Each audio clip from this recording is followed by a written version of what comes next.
மகிழ்ந்தோம் ஒவ்வொரு நாளும். எத்தனை நாட்டு தமிழரை இணைத்தோம் ஒவ்வொரு நாளும். எத்தனை அமைப்பின் நட்பினை கொண்டோம் ஒவ்வொரு நாளும். எத்தனை கேள்விகள் எத்தனை பதில்கள் ஒவ்வொரு நாளும். எத்தனை எத்தனை எத்தனை எத்தனை ஒவ்வொரு நாளும். கலந்துரையாடுவோம் கலந்துரையாடுவோம் கலந்துரையாடுவோம். எத்தனை செய்திகள் பேசி அறிந்தோம் ஒவ்வொரு நாளும். எத்தனை மனிதரை கண்டு மகிழ்ந்தோம் ஒவ்வொரு நாளும்.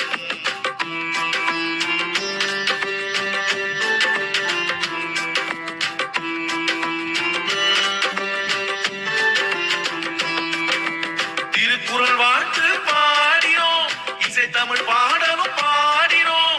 அறிவு வளர்ச்சிக்கு தேவைப்படும் வழி அனைத்தும் அனைத்தும் தேடினோம். ஆற்றல் மிகுந்த மனிதரை எல்லாம் தேடி தேடி ஓடினோம். அவர் உரை முடிந்த பின்னால் நாமும் அவருடன் கலந்து பேசினோம். உடல் நலம் பேசினோம், மனநலம் பேசினோம். பேச வேண்டிய வாழ்வின் செய்திகள் அடுக்கி அடுக்கி பேசினோம். சான்றிதழ் தந்தோம், வலையொலி தந்தோம், அன்பும் நன்றியும் போற்றினோம்.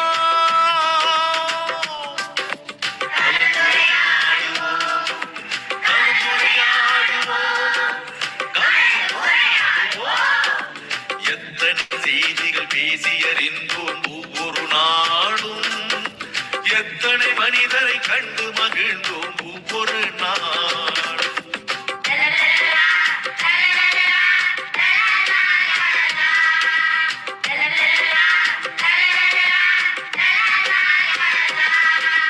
சங்க தமிழும் பேசினோம், இன்றைய தமிழும் பேசினோம். எந்த தமிழை பேசினாலும் நாம் பகுத்தறிவுடனே பேசினோம். கொல்லிய தொடங்கி சுவடிகள் வரையில் தோண்டி தோண்டி பேசினோம்.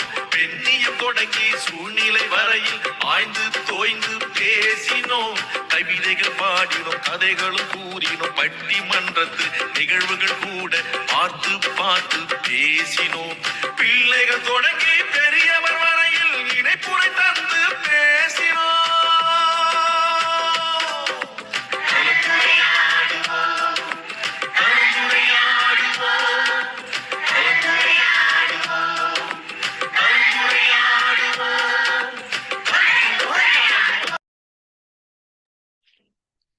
அனைவருக்கும் வணக்கம். இந்திய நிகழ்ச்சி 2147. இன்று சிறப்பழைப்பாளர் அம்மா அவர்களை கலந்துரையாடுவோம் பேரவையின் சார்பாக வருக வருக என வரவேற்கிறோம். குரலும் பொருளும் கூறுவதற்கு சகோதர சகோதரிகளை வரவேற்கிறோம். குரலும் பொருளும் வரலாற்று செய்திகள் வழங்குவதற்கு டெல்லியா பிரம்மலிங்கம் ஐயாரியை அன்புடன் அழைக்கிறேன்.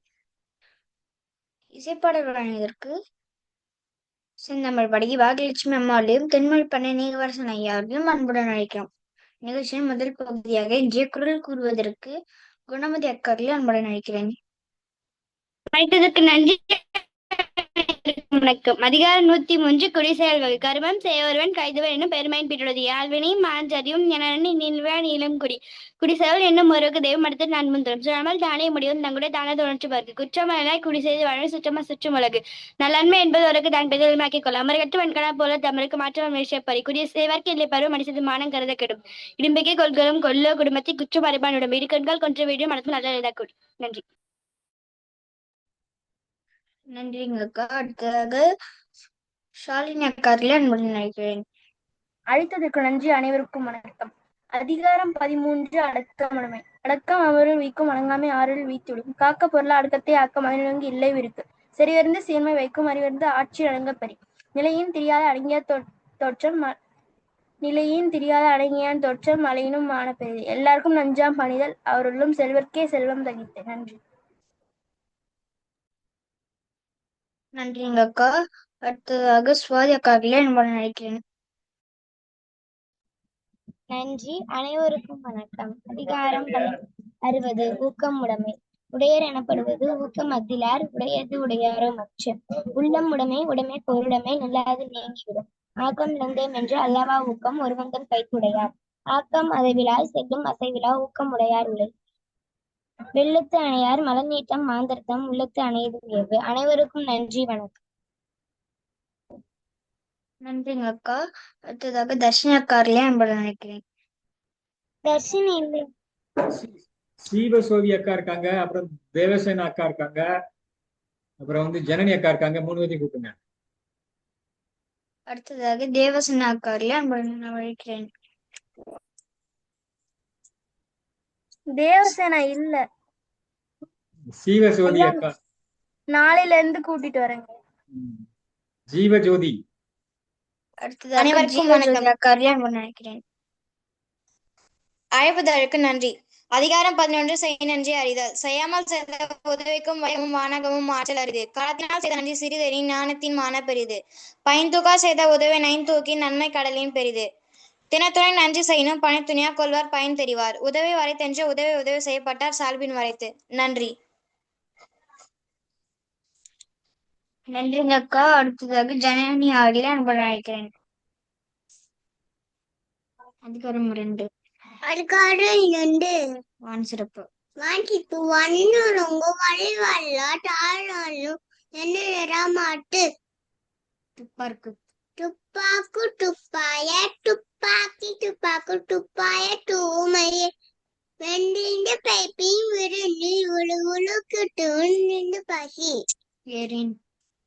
ஏரினுள்ள உளவன் புரிந்தும் வாடி வன்கால் கருப்புறும் கட்டக்கு சாவாய் மற்றங்கு எடுப்புறும் எல்லாம் வளமை துள்ளின் அல்லா மற்றக்குள் பசுங்குள். பசும்புல் தடிக்காபடி நிலங்களு தண்ணீர் கொண்டு தள்ளி தள்ள தாவி சிறு பூர பூசண செல்லாறு வாரம் மறுக்குமே மாறுக்கை தானு தங்க வானு வழங்க அமர்ந்து உருகு யாராக்கும் மானியான அமர்களுக்கு. நன்றி.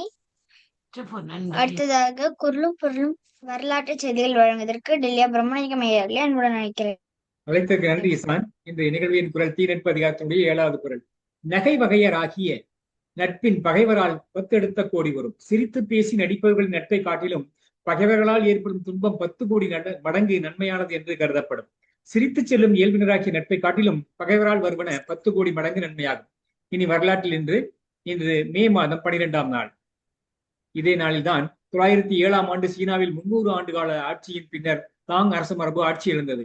1551ஆம் ஆண்டு அமெரிக்காவின் மிக பழமையான பல்கலைக்கழகம் சான் மார்க்சோ தேசிய பல்கலைக்கழகம் பெரு லிமா நகரில் அமைக்கப்பட்டது.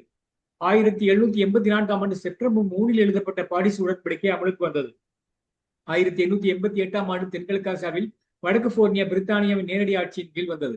1937ஆம் ஆண்டு 6ஆம் ஜார்ஜ் எலிசபெத் மகாராணி பிரித்தானியன் ஆட்சியாளராக முடிசூடினார். 1965ஆம் ஆண்டு சோவியத் ஒன்றின் லூனா 5 விண்கலம் சந்திரனில் மோதியது. 2002ஆம் ஆண்டு முன்னாள் அமெரிக்க அரசு தலைவர் ஜிம்மி கார்ட்டர் கியூபாவுக்கு 5 நாள் பயணமாக மேற்கொண்டு கியூபா வந்தார். 2006ஆம் ஆண்டு பிரேசிலில் சாவுவா பவுலோ நகரில் மக்கள் ஆர்ப்பாட்டத்தின் போது 150 பேர் உயிரிழந்தனர். 2010ஆம் ஆண்டு லிபியாவின் திரிபோலி பன்னாட்டு விமான நிலையத்துக்கு அருகில் விமானம் ஒன்று வீழ்ந்ததில் 103 பேர் உயிரிழந்தனர், ஒருவர் உயிர் தப்பினார். 2015ஆம் ஆண்டு நேபாளத்தில் இடம்பெற்ற நிலநடுக்கத்தில் 218 பேர் உயிரிழந்தனர். இதே நாளில் 1891ஆம் ஆண்டு தென்னாப்பிரிக்க இந்திய விடுதலை போராட்ட செயற்பாட்டாளர் வே துரையனார் பிறந்தார். இதே நாளில் 1912ஆம் ஆண்டு தமிழக கர்நாடக வயலின் இசைக்கலைஞர் மாயவரம் B.R. கோவிந்தராஜ பிள்ளை 1912ஆம் ஆண்டு பிறந்தார். இதே நாளில் தான் 1924ஆம் ஆண்டு தமிழக நாதஸ்வர கலைஞர் ஷேக் சின்ன மௌலானா பிறந்தார். இதே நாளில் இலக்கிய ஆர்வலர் எழுத்தாளர் கரு அல குணசேகரன் 1955ஆம் ஆண்டு பிறந்தார். வாய்ப்பிற்கு நன்றி, வணக்கம். நன்றிங்க ஐயா. அடுத்ததாக திருமதி அன்னபூர்ணி அம்மா அன்புடன் நினைக்கிறேன்.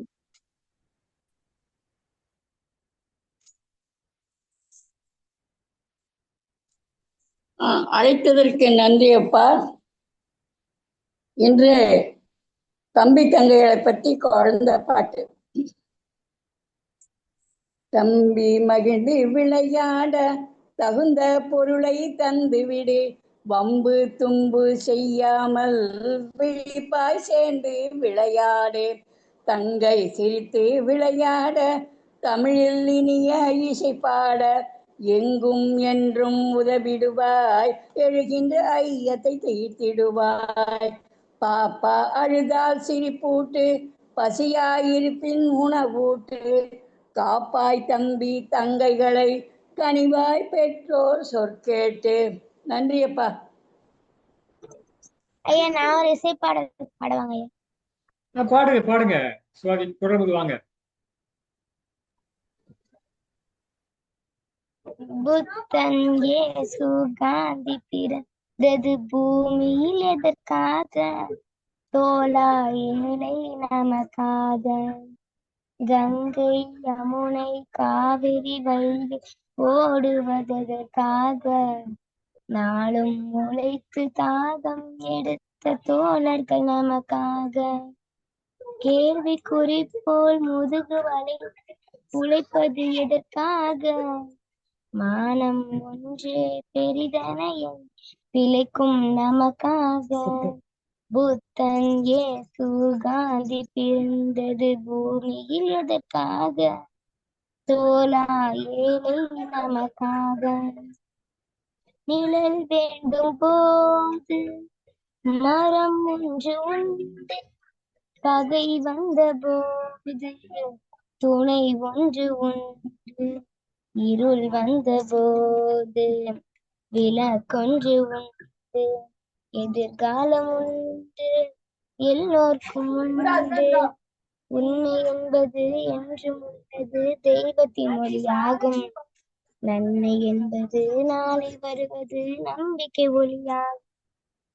புத்தன் இயேசு காந்தி பிறந்தது பூமியில் எதற்காக? தோளா ஏழை. பொருள் கொண்ட பேர்கள் மனம் கொண்டதில்லை, தரும் கைகள் தேடி பொருள் வந்ததில்லை. மனம் என்ற கோவில் திறக்கின்றன, அடைக்காமல் அங்கே தெய்வம் வந்து அழுதவர் சிரிப்பதும் சிரிப்பவர் அழுவதும் விதி வழி வந்ததில்லை. ஒருவர்க்கென்றே உள்ளது எல்லாம் இறைவன் தந்ததில்லை. புத்தன் இயேசு காந்தி பிறந்தது பூமியில் எதற்காக? தோளா ஏழை நமக்காக. அனைவருக்கும் நன்றி, வணக்கம். நன்றிங்க அக்கா. இத்தனை முதலாம் பகுதி நிறைவடைகிறது. இரண்டாம் பகுதி ஷாலினி அக்காவிடம் ஒப்படைக்கிறேன். நன்றி. அளித்ததற்கு நன்றி. அனைவருக்கும் வணக்கம்.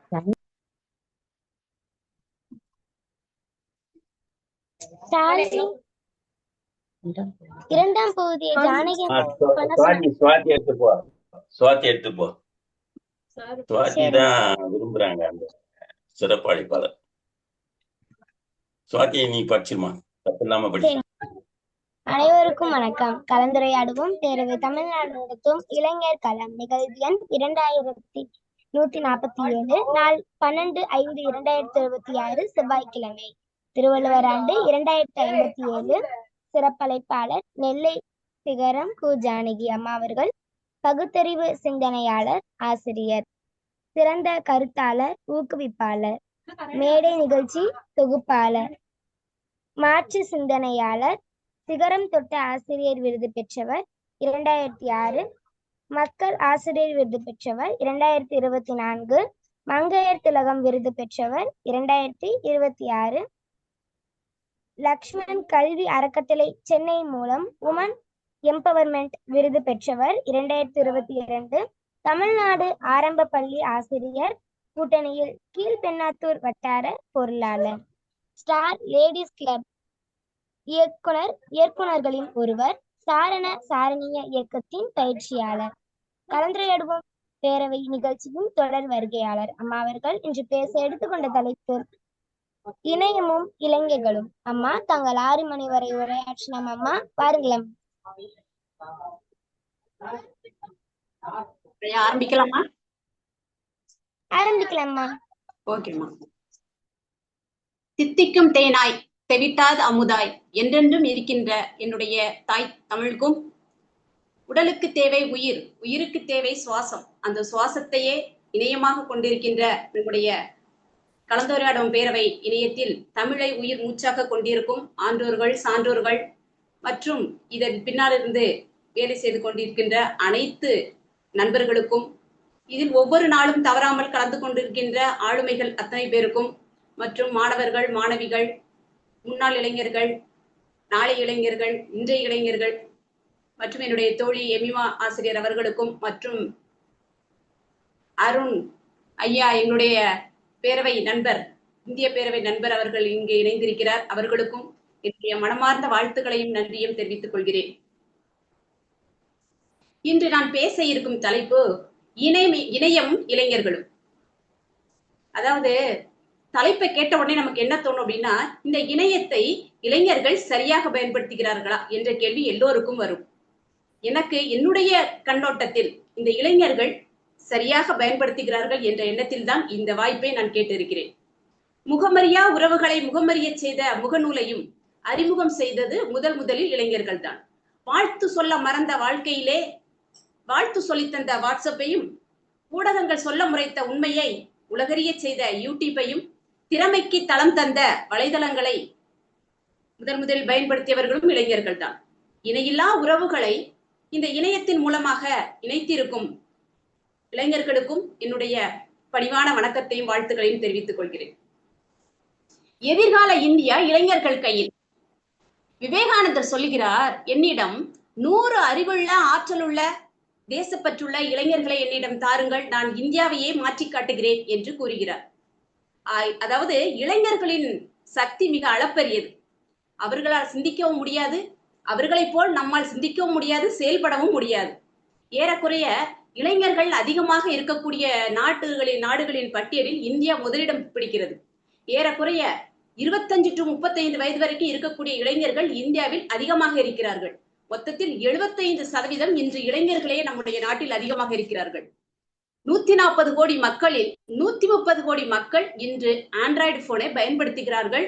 சிறிய தகவல் தொடர்புக்காகவும் சில போன்களை பயன்படுத்துகிறார்கள். இதில் 120 கோடி மக்கள் இணையத்தை பயன்படுத்துகிறார்கள். குறிப்பாக 75% இளைஞர்கள் இணையத்தை பயன்படுத்துகிறார்கள். நம்முடைய நீதியரசர் ஐயா இருந்தா கண்டிப்பா கேட்பாங்க. இது டுடே டைம் அப்படின்ற ஒரு ஆங்கில பத்திரிகையின் ஆதாரமாக நான் எடுத்து கூறுகிறேன். இதில் அதிகமாக பயன்படுத்தும் இளைஞர்களை பற்றி நான் இன்று பேச வந்திருக்கிறேன். எனக்கு ஒரு கேள்வி ஒன்று இருக்கும். நம்முடைய பிள்ளைகள் நம்மளை விட புத்திசாலியாக இருந்தால் நாம் ஏற்றுக்கொள்ள வேண்டியது தானே, சந்தோஷப்பட வேண்டியது தானே.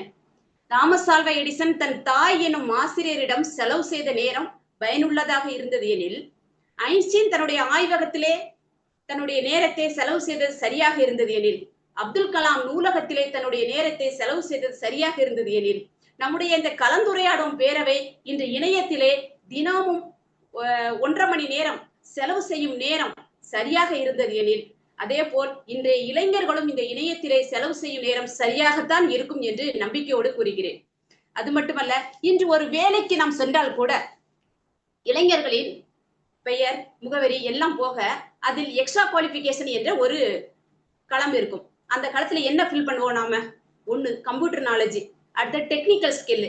இந்த இணையத்தை சரியாக எனக்கு பயன்படுத்த தெரியும் என்பதை அங்கே எழுதினால் மட்டுமே அந்த இளைஞனுக்கு அங்கே வேலை. அது மட்டுமல்ல, இன்றைக்கு உள்ள காலத்துக்கு ஏற்ற மாதிரி நம்ம அப்டேட்டா இருக்கலன்னா கண்டிப்பா நம்ம அவுட்டேட்டா போயிடும். அதை தான் இந்த இளைஞர்கள் செய்து கொண்டிருக்கிறார்கள். அது மட்டுமல்ல, phone bill, gas bill, EB bill, exam fees, பாஸ்போர்ட்டுக்கான விண்ணப்பத்துக்கான கட்டணங்கள், ஜிபே, போன்பே என்ற அனைத்தையும் இளைஞர்கள் இன்று இணையத்திலே செய்து விடுவதால் தான் இன்று வங்கிகள் எல்லாமே காலியாக இருக்கின்றன. அங்கு இருப்பவர்களும் நிதானமாக வேலை செய்ய முடிகிறது. இதுக்கு ஒரு எடுத்துக்காட்டு ஒண்ணு சொல்லணும் ஐயா. இன்றைக்கு இளைஞர்கள் தாத்தா சொன்னாங்க, பாட்டி சொன்னாங்க, ஆசிரியர் சொன்னாங்க அப்படின்னு சொல்லிட்டு ஏதோ ஒரு படிப்பை எடுத்துறாங்க. இன்ஜினியரிங்கே வச்சுக்கோங்க. ஆனா எல்லாம் படிக்கிறாங்களே தவிர கடைசி வரைக்கும் அந்த மாணவனுக்கோ அந்த இளைஞனுக்கோ அந்த படிப்பு பிடித்திருக்கிறதா என்பதை யாரும் கேட்பதில்லை. சரி, எடுத்து விட்டோம், படித்துத்தானே ஆக வேண்டும் என்று படிக்கவும் சென்று விடுகிறார்கள்.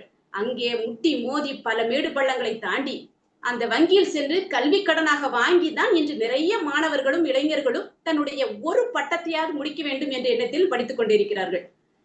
இதுக்கு ஒரு எடுத்துக்காட்டாக கொரோனா காலகட்டத்தில் இன்று சன் டிவியிலேயே நாம், அதாவது தாடி வைத்திருப்பார் ஆறுமுகம் என்பவர், அவர் டேடி ஆறுமுகமாக இன்று சன் டிவியில் சமைத்துக் கொண்டிருக்கிறார். ஒவ்வொரு நாளும் அவருக்காக 1 மணி நேர ப்ரோக்ராம் ஒதுக்கப்பட்டு இருக்கிறது.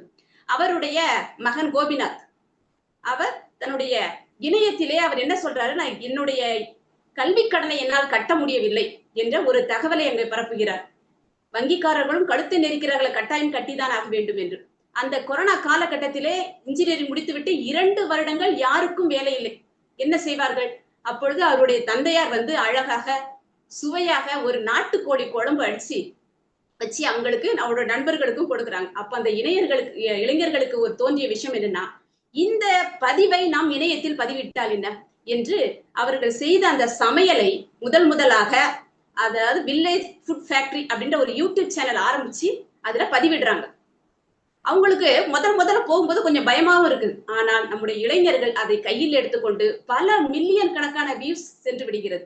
நம்முடைய இல்லத்தரசிகளும் தாய்மார்களும் புதிய தாய்மார்கள் எல்லோருமே அந்த யூடியூப் சேனலை பயன்படுத்தி வருமானமும் அவர்களுக்கு கிடைக்கிறது. இன்று ஆண்டிப்பட்டி முதல் அமெரிக்கா வரையிலும் நம்முடைய டாடி ஆறுமுகம் அவருடைய சமையல் நடந்து கொண்டுதான் இருக்கிறது. இதில் என்ன ஆச்சரியம் என்றால், அந்த 3 இளைஞர்களும் ஒரே நாளில் தான் வாங்கின கல்வி கடனோடு சேர்த்து வட்டியும் முதலுமாக அந்த வங்கியிலே கொண்டு கட்டுகிறார்கள். அங்கே வங்கி ஊழியர் கூட அன்று வாயடைத்து போகிறார். அந்த அளவுக்கு அந்த இளைஞர்களுடைய அந்த பக்குவம், அதை எப்படி பயன்படுத்த வேண்டும் என்ற எண்ணம் இங்கே மேலோங்கி இருப்பதை நாம் இன்றும் பார்த்து கொண்டுதான் இருக்கிறோம். அதுபோல இன்னும் ஒரு செய்தி என்ன என்றால், திருப்பூரிலே நமக்கு எல்லோருக்கும் தெரிந்த ஒரு மாவட்டம், நிறைய தொழில்துறையில் இருக்கக்கூடிய மாவட்டம். அங்கே திருப்பூர் சாந்தி என்கின்ற ஒரு பெண், அவர் நம்முடைய இந்தியாவிற்காக 20 தங்கப் பதக்கங்களையும் 20 வெள்ளிப் பதக்கத்தையும் பெற்றவர். இன்று தாவேகா கட்சியில் வேட்பாளராக நின்று அதிக ஓட்டுகளை பெற்று வென்ற நம்முடைய ராஜ்மோகன் சார் அவர்கள் பட்டிமன்ற பேச்சாளர், எழுத்தாளர். அவர் அந்த இடத்திற்கு ஒரு படப்பிடிப்புக்காக செல்லும் பொழுது அந்த சாந்தி என்கின்ற பெண் ஒரு செங்கல் சூளையிலே வெறும் 300 ரூபாய்க்காக சம்பளத்தில் வேலை செய்து கொண்டிருக்கிறார். அந்த தகவல் அந்த ராஜ்மோகன் சார் அவர்களுக்கு வர நேரடியாக களத்திற்கு சென்று அந்த பெண்ணிடம் பேசுகிறார். இவ்வளவு பதக்கங்கள் வாங்கினவங்க ஏமா இன்னைக்கு செங்கசூளையில வேலை செய்றீங்க அப்படின்னு சொல்லும்போது அந்த அம்மா சொல்றாங்க, 2016 பேரா ஒலிம்பிக் போட்டியில் நான் பதக்கங்களை பெறும் பொழுது என்னை கீழே இருப்பவர்கள் மேலே வரக்கூடாது என்ற ஒரு காரணத்திற்காக நான் பெண்ணே இல்லை, நான் ஆண் என்று, என் அன்பிட் என்று என்னை இந்த பதக்கத்திலிருந்து வெளியேற்றி விட்டார்கள். அதனால் இந்த காலகட்டத்தில் இப்பொழுது இந்த வேலையை தான் செய்து கொண்டிருக்கிறேன் என்று அந்த பெண் ராஜ்மோகன் ஐயாவிடம் சொல்லும் பொழுது உடனே அவர் என்ன பண்ணுகிறார், 10 வருடமாக ஒரு செங்கசூளையிலே வேலை செய்த ஒரு பெண்ணுக்காக 10 நிமிட வீடியோ எடுத்து தன்னுடைய யூடியூப் சேனலில் இணையத்திலே பதிவிடுகிறார். அது நம்முடைய இளைஞர்கள் பல விதமாக பல மில்லியன் கணக்கில் அது வந்து கடத்தப்பட்டு 10 நாளில் நம்முடைய தமிழ்நாடு உமன் அத்லெட்டிக் லீடர் அவர்களுக்கு அரசு வேலையின் ஒரு அப்பாயின்மெண்ட் ஆர்டரை அடித்துக் கொடுக்கிறார். இந்த இடத்தில் பார்க்கும் பொழுது நமக்கு என்ன தோன்றுகிறது, இன்னும் நம்முடைய இளைஞர்கள் நல்ல விதத்திற்காக நம்முடைய இணையத்தை பயன்படுத்தி கொண்டு இருக்கிறார்கள் என்பது நமக்கே தெரிய வருகிறது. அடுத்ததா பாத்தீங்கன்னா, மதுரை டு திருச்சி, இது உண்மை சம்பவம் ஐயா. மதுரை டு திருச்சி தேசிய நெடுஞ்சாலையில் ஒரு விபத்து ஒன்று நடக்கிறது. அதாவது ஒரு வயசுக்கு மேல இருக்கவங்க, 50 வயசு 60 வயசு இருப்பவர்கள் எல்லாம் 108க்கு கால் செய்து விட்டு அவர் வேலையை பார்த்து சென்று விடுகிறார்கள். ஆனால் அந்த விபத்துக்கு, அந்த நடந்ததுக்கு பின்னால் ஒரு இளைஞன் தன்னுடைய இருசக்கர வாகனத்தில் வரும் பொழுது அதை பார்க்கிறார். உடனே ஒரு 2 நிமிட வீடியோவாக போட்டோவை எடுத்து தன்னுடைய பேஸ்புக்லையும் தன்னுடைய வாட்ஸ்அப் குரூப்புக்கும் அனுப்பி வைக்கிறார். அவர் அங்க சொன்ன விஷயம் தான் இங்க மகத்தானது. தன்னுடைய நண்பர்களுக்கு, மாமா இந்த இடத்துல ஒரு விபத்து நடந்துருச்சு, ஸ்பாட்டுக்கு நீங்க வந்துருங்க, ஆனா அவங்க என்ன பிளட் குரூப்னு தெரியாது மச்சான், அதனால நீ குறைஞ்சது ஒரு 15 பேரையாவது இங்க கூட்டிட்டு வந்துரு அப்படின்னு ஒரு தகவல் பரப்ப 108 வருவதற்கு முன்பாக இந்த இளைஞர்கள் அந்த இடத்திற்கு வந்து விடுகிறார்கள். அதற்கு பிறகு மருத்துவமனைக்கு அழைத்து சென்று அவ்வளவு பேரும் தங்களுடைய ரத்தத்தை அவர்களுக்கு தானமாக கொடுத்து அந்த குடும்பத்தை காப்பாற்றிய விஷயம் நாம் முகநூலில் படித்தது உண்டு. அது நாம் எல்லோரும் அறிந்த விஷயம்தான். இப்படி இந்த விஷயங்களை பார்க்கும்போது நம்ம என்ன தோன்றுகிறது, இணையத்தில் நல்லவன் ஒருவன் உளரேல் அவர் பொருட்டு எல்லோருக்கும் உதவி கிடைக்கும். அதை தான் திருவள்ளுவர், நல்லார் ஒருவர் உளரேல் அவர் பொருட்டு எல்லோருக்கும் பெய்யும் மழை என்று திருவள்ளுவர் சொல்லுகிறார். அது மட்டுமல்ல, இன்று இளைஞர்கள்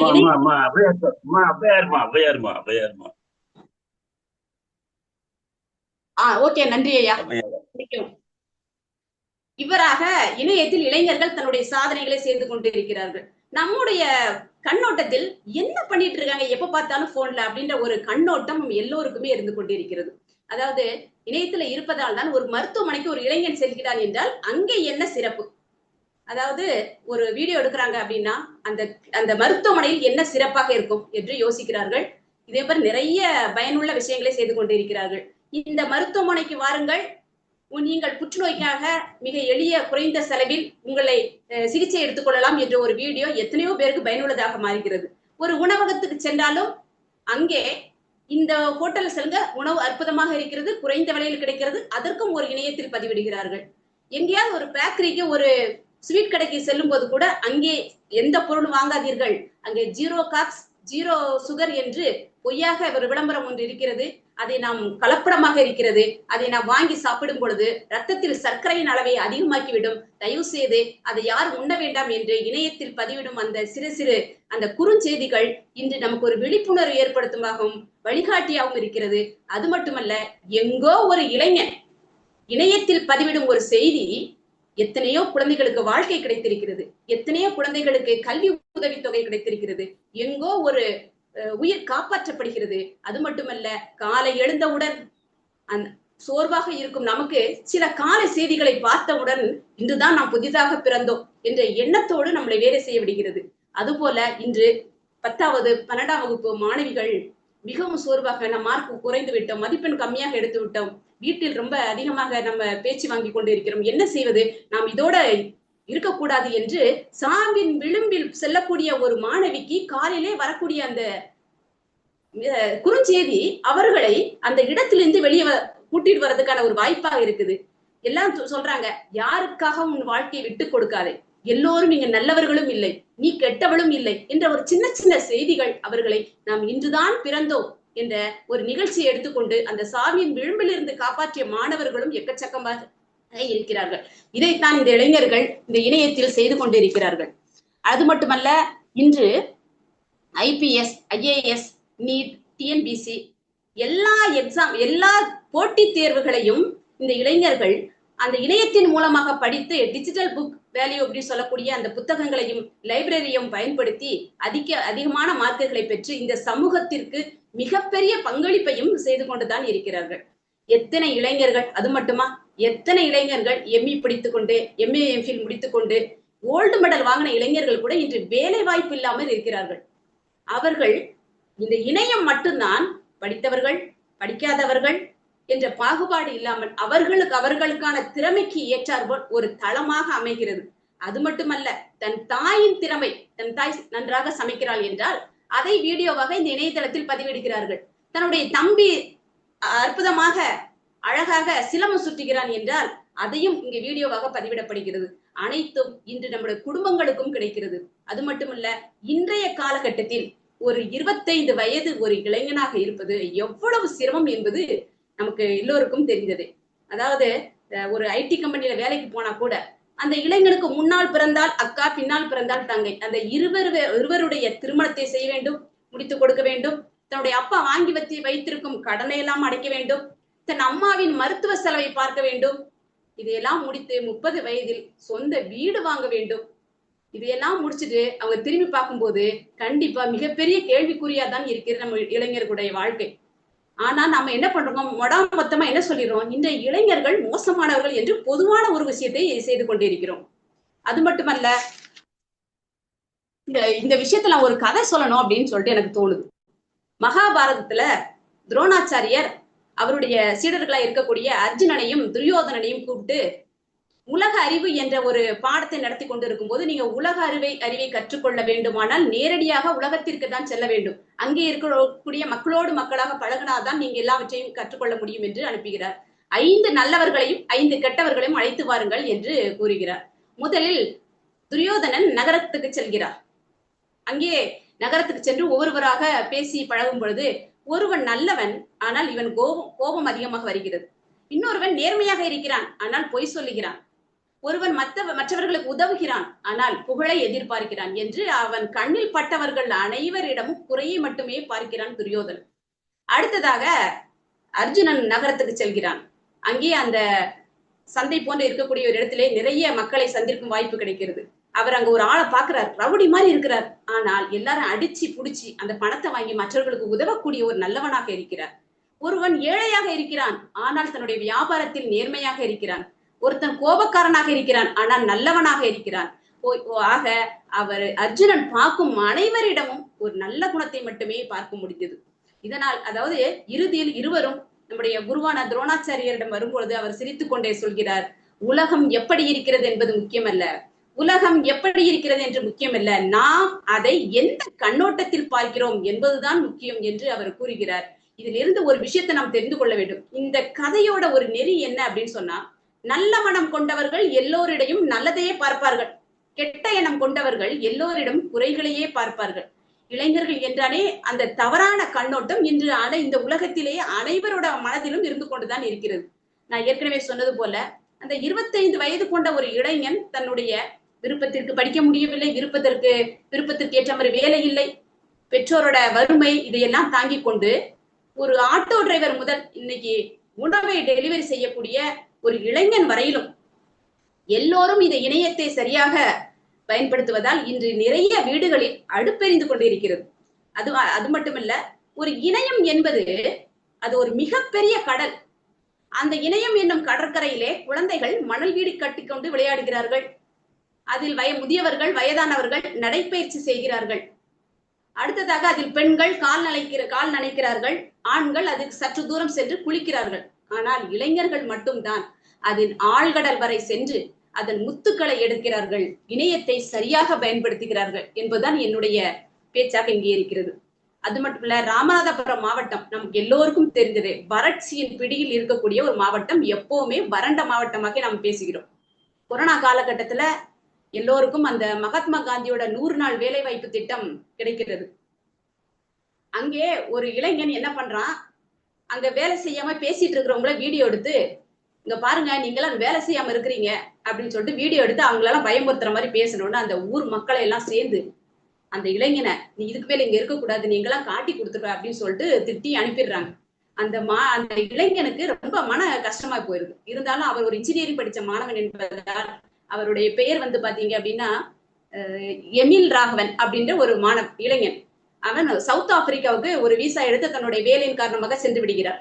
ஆனால் அவர் அங்கே சென்ற பிறகுதான் தெரிகிறது, அங்கே எல்லா இடத்திலும் நீர், கை வைக்கிற இடத்துல தண்ணி வருது, பாத்ரூம்ல தண்ணி வருது, பெட்ரூம்ல தண்ணி வருது, எல்லா இடத்துலயும் தண்ணி வருது, ஸ்விம்மிங் பூல் அவ்வளவு தண்ணி நிறைஞ்சிருக்குது. ஆனா நம்ம மாவட்டம் பாத்தீங்கன்னா ரொம்ப வறண்டு போய் இருக்குது. உடனே அவர் யோசனை பண்ணி தன்னுடைய முகநூலிலே ஒரு பதிவை இடுகிறார். அதாவது ஆய்ஃபா அப்படின்னு சொல்லக்கூடிய சவுத் இந்தியன் அப்படின்னு சொல்லக்கூடிய, அதாவது ஐக்கிய நாட்டு இளைஞர்களின் சபை என்ற ஒரு அமைப்பை ஏற்படுத்தி அதில் 50க்கும் மேற்பட்ட இளைஞர்களை சேர்த்து அந்த ஊரிலே ஒரு பிரச்சாரம் பண்றாங்க. இது 100 நாள் வேலை என்பது நமக்கான வேலை, நம்முடைய மாவட்டத்துக்கான வேலை, நாம் தான் அந்த ஆறு, ஏரி, குளம், குட்டைகளை தூர்வார வேண்டும், அப்பொழுதுதான் வறண்ட காலங்களிலும் நமக்கு தண்ணீர் இருக்கும் என்ற ஒரு விஷயத்தை அந்த மக்களுக்கு செய்து சரியாக அந்த மகாத்மா காந்தி அந்த வேலைவாய்ப்பு திட்டத்தை பயன்படுத்தி இன்று கோடை காலமாக இருந்தாலும் இன்று அந்த ராமநாதபுரம் மாவட்டத்தில் ஓரளவுக்கு நீர், அதாவது தட்டுப்பாடு இல்லாமல் எல்லா ஆறு, ஏரி, குளங்களிலும் தண்ணியை தேக்கி வச்சு இந்த எல்லோரும் பயன்படுத்தி கொண்டிருக்கிறார்கள் என்பது இளைஞர்களின் சாதனை மிக அளப்பரியதாக இருக்கிறது. அமெரிக்காவில இருக்கக்கூடிய மிகப்பெரிய நிறுவனம் மைக்ரோசாப்ட் நிறுவனம். அந்த நிறுவனத்தோட ஓனர் பேரு பில்கேட்ஸ் அப்படின்னு சொல்லுவோம். அவரிடம் ஒரு முறை ஒருத்தர் பேட்டி கேட்கிறார், ஐயா உங்களுடைய நிறுவனம் மிகப்பெரிய நிறுவனம், ஆனால் எப்பொழுதும் இந்தியாவில் இருக்க இளைஞர்களையே நீங்கள் வேலைக்கு எடுக்கிறீர்களே, என்ன காரணம் என்று கேட்கும் பொழுது அந்த பில்கேட்ஸ் அவர்கள் சொல்கிறார், இந்தியாவில் இருக்க இளைஞர்கள் தான் திறமையானவர்கள், கடினமாக உழைப்பவர்கள், இணையத்தை சரியாக பயன்படுத்துபவர்கள். சப்போஸ் ஒருவேளை நான் அவர்களை அமெரிக்காவுக்கு எடுக்காமல் இருந்திருந்தால் அவர்கள் சென்னையிலேயே இதே போல் மைக்ரோசாப்ட் நிறுவனத்தை இன்னொன்றை உருவாக்கக்கூடிய திறமை உள்ளவர்கள் என்று நம்முடைய இந்திய நாட்டு இளைஞர்களை மிகவும் அழகாக அவருடைய திறமைகளை வர்ணித்தும் பாராட்டியும் பேசியிருக்கிறார். எனக்கு இந்த விஷயம் என்னன்னா, அமெரிக்காவில் இருக்கக்கூடிய எத்தனையோ பேருக்கு இந்த இந்திய இளைஞர்களுடைய அந்த திறமை தெரிந்திருக்கிறது, இங்கே இருக்கிற மக்களுக்கு தெரியவில்லை என்பதுதான் கொஞ்சம் வேதனையாகவும் இருக்கிறது. அது மட்டுமல்ல, இன்று ஒரு ஐடி படிச்ச ஒரு மாணவன் தன்னிடம் இருக்கக்கூடிய தனித்திறமை காட்டுவதற்கு ஒரு தளமாக, அதாவது படித்தவனோ படிக்காதவனோ தன்னுடைய திறமையை காட்டுவதற்கு தளமாக பயன்படுத்தி கொண்டு இருக்கிறான். பொதுவாக நிறைய கஷ்ட காலங்களில் நம்முடைய புத்தியானது நல்லா யோசிக்கணும். இந்த கொரோனா காலகட்டம் என்பது மிகவும் ஒரு கஷ்டமான ஒரு காலம். ஆனாலும் புதிய வாய்ப்புகள் நிறைய உருவானது அந்த நேரத்தில் தான்.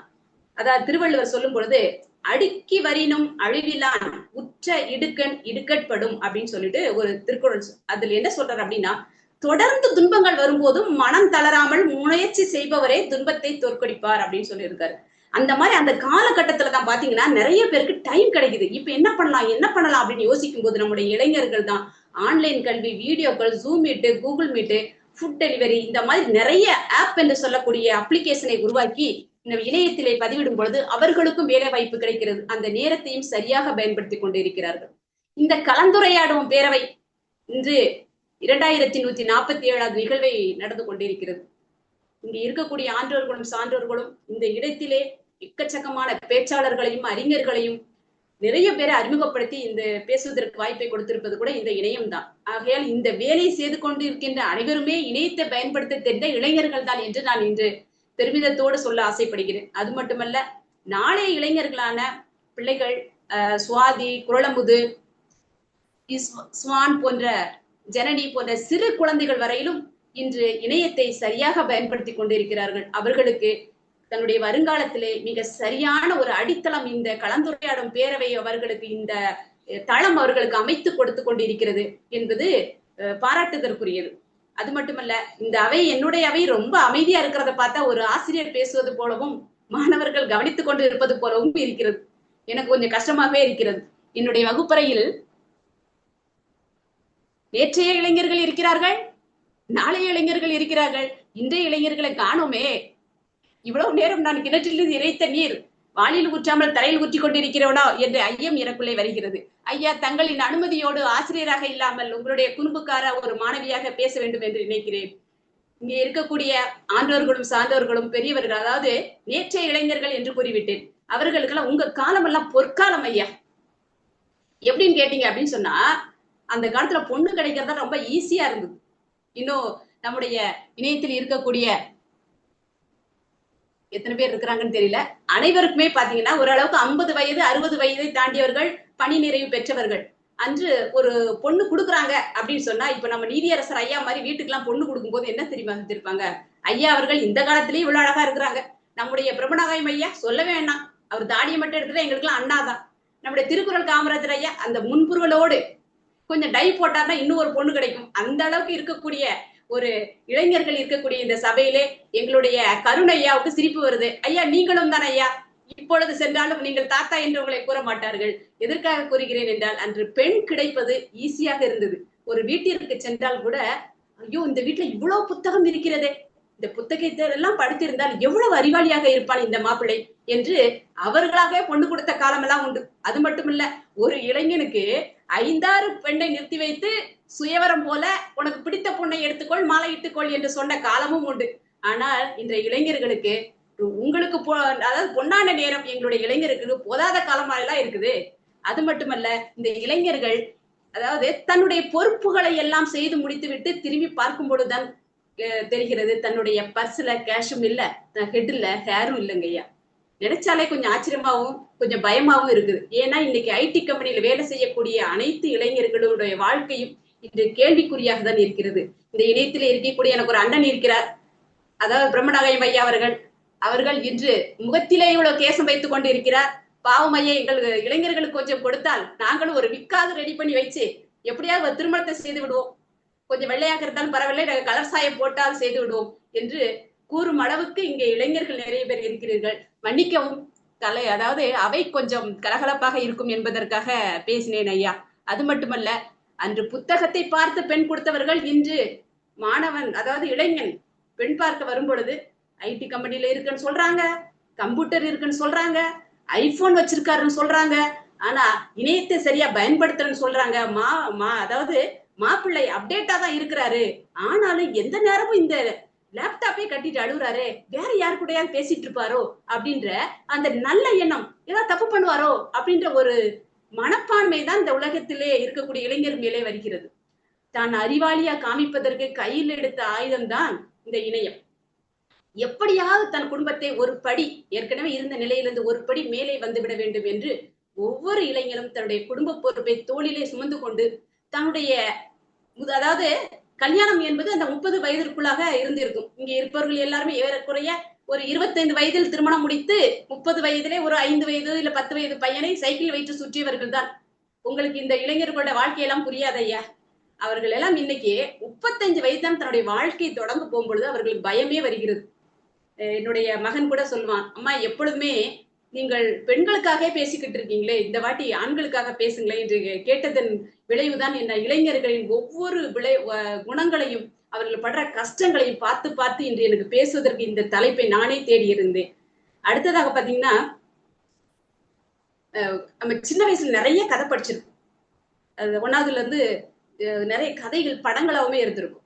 குரங்கு கதை எல்லாருமே படிச்சிருக்கோம். அதாவது ஒரு வியாபாரி தன்னுடைய தொப்பிகள் எல்லாம் ஒரு குடையில வைத்துக் கொண்டு ஒரு கிராமத்திற்கு விற்பதற்காக செல்கிறார். அங்கே அவர் போகும்போது அது கோடை காலம் இருப்பதால் மிகவும் சோர்வாகி ஒரு மரத்தடியிலே தூங்கி விடுகிறார். அப்பொழுது அந்த மரத்தில் இருக்கக்கூடிய குரங்குகள் எல்லாம் வந்து அவர் கூடையில் இருக்க தொப்பி எடுத்துக்கொண்டு சென்று விடுகிறது. அந்த தொப்பி வியாபாரியோட தலையிலும் ஒரு தொப்பி இருக்கிறது. அவர் கண் விழித்து பார்க்கும் பொழுது கூடையில் இருக்கக்கூடிய தொப்பியை காணவில்லை. என்ன செய்யலாம் என்று பார்க்கும் பொழுது மேலே குரங்குகள் வைத்திருக்கிறது. உடனே அவர் என்ன செய்யறார், ஐயோ என்னுடைய தொப்பி முழுவதும் குரங்குகள் தூக்கி விட்டதே என்று சொல்ற தலையிலே கை வைக்கும் போது அந்த குரங்குகளும் தலையிலே கை வைத்துதான். உடனே அவர் நடனம் ஆடுகிறார், அந்த குரங்குகளும் நடனம் ஆடியதான். உடனே அவருக்கு ஒரு தந்திரம் ஒன்று தோன்றுகிறது. அவர் தலையில இருந்த தொப்பியை தூக்கி தரையிலே வீசும் பொழுது அந்த குரங்குகள் எல்லாம் தன் தலையில இருந்த தொப்பியை எல்லாம் கீழே வீசி விடுகிறது. உடனே அந்த தொப்பிகளை எல்லாம் எடுத்துக்கொண்டு மீண்டும் அந்த கிராமத்திற்கு வியாபாரத்திற்காக சென்று விடுகிறார். இதுவரைக்கும் நாம் படிச்ச கதை. அந்த தொப்பிக்காரர் தன்னுடைய வீட்டுக்கு சென்று தன்னுடைய 8ஆம் வகுப்பு படித்துக் கொண்டிருக்கும் அந்த தன்னுடைய மகனிடம் இந்த கதையை சொல்கிறார். இந்த மாதிரி சூழ்நிலையில் நீ இந்த சூழ்ச்சியால் தான் இந்த மாதிரி பிழைத்துக் கொள்ள முடியும் அப்படின்ற ஒரு கதையாக நீதி அங்க சொல்றாரு. கால ஓட்டத்தின் பிடியில் அவருக்கு வயதாகி விடுகிறது. அந்த மாணவன் வளர்ந்து அவன் இளைஞனாகிறான். அவனும் தன்னுடைய தந்தையோட வேலையை செய்யக்கூடிய நிர்பந்தம் வருகிறது. அவன் ஒரு நாள் அந்த பெட்டியிலே தொப்பிகளை வைத்துக் கொண்டு கூடையிலே வைத்துக் கொண்டு அந்த கிராமத்திற்கு செல்லும் பொழுது ஒரு மரத்தடியில் ஓய்வெடுக்கிறார். அவரும் தூங்கி விடுகிறார். கண் விழித்து பார்க்கும் பொழுது அனைத்து தொப்பிகளும் குரங்குகளின் தலையிலே இருக்கிறது. அவர் யோசிக்கிறார். உடனே என்ன பண்றாரு, அதே மாதிரி கையை தூக்குறாரு, குரங்குகளும் கையை தூக்குது. காலை தூக்குறாரு, குரங்குகளும் காலை தூக்குது. நடனம் ஆடுறாரு, குரங்குகளும் அது மாதிரி நடனம் மாடுது. உடனே அந்த இளைஞனுக்கு தோணுது, நம்ம அப்பாவை சொல்லி கொடுத்த தந்திரம் இதுதான் என்று நினைத்து கொண்டு நம்முடைய கட்டுப்பாட்டுகள் வந்து விட்டது, நம்ம எப்படியாவது தொப்பியை வாங்கி விடலாம் என்று தன் தலையில் இருந்த தொப்பியை எடுத்து தரையில் போடுகிறார். அவர் அடுத்தது குரங்குகள் போடும் என்று மரத்தை பார்த்து கொண்டு இருக்கும் பொழுது குடுகுடு என்று ஒரு சிறிய குரங்கு ஓடி வந்து அவர் போட்ட தொப்பியும் எடுத்துக்கொண்டு மரத்திலே ஏறி விடுகிறது. அப்பொழுது அந்த குரங்குகள் நினைத்துதான், உங்களுக்கு மட்டும்தான் அப்பா இருப்பாரா, எங்களுக்கும் தானே அப்பா இருக்கிறார், எங்களுக்கும் எங்க அப்பா சொல்லி கொடுத்திருப்பார். அதாவது சூழ்ச்சியாலும் தந்திரத்தாலும் ஒருவரை ஒரு முறைதான் ஏமாற்ற முடியும். அப்பொழுது அந்த இளைஞனுக்கு தோணுகிறது, நாம் எது செய்தாலும் வாழ்க்கையில் வெற்றி பெற முடியவில்லை, எல்லா விஷயங்களையும் நம்முடைய அப்பாக்களும் தாத்தாக்களும் கையாண்டு விட்டார்களே, நாம் என்னதான் செய்வது, நமக்கு கிடைத்திருப்பது இந்த லேட்டஸ்ட் டெக்னாலஜி இணையத்தால் மட்டுமே நம் வாழ்க்கையில் முன்னேற முடியும் என்று அவர்கள் இணையத்திலே அதாவது முழுவதுமாக இணைந்து உள்ளிறங்கி வேலை செய்வதால் சில குடும்பங்களும் இன்று காப்பாற்றப்படுகிறது. அடுத்ததாக இணையமும் பெரியாரும் அப்படின்னு சொல்றதுல இளைஞர்களுக்கு பெரியார் என்ன சொல்லி இருக்கிறார் அப்படின்னா, அதாவது பெரியார் வந்து சொல்லாத ஒரு அறிவுரையே கிடையாது. பொதுவா பெண்களுக்கு நிறைய பேசியிருக்கிற பெரியார் ஆண்களுக்கு கொஞ்சமாக தான் பேசியிருக்கிறார். அவர்களுக்காக இளைஞர்களுக்காக பேசுவதற்கு இந்த கலந்துரையாடும் பேரவை மூலமாக நிறைய ஆன்றோர்களும் சான்றோர்களும் வர வேண்டும் என்ற எண்ணத்தில் தான் நான் இதை பேசுகிறேன். பெரியார் இளைஞர்களுக்கு உரிய அறிவுரையில் முக்கியமானது, சமூகத்தில் நடக்கும் தவறுகளை எதிர்த்து பேசுங்கள், அறிவியல் வளர்ச்சியை ஏற்றுக்கொள்ளுங்கள். இளைஞர்களே மாற்றத்தின் சக்தி. ஒரு நல்ல சமூகத்தை உருவாக்கும் பொறுப்பு இளைஞரிடமே உள்ளது.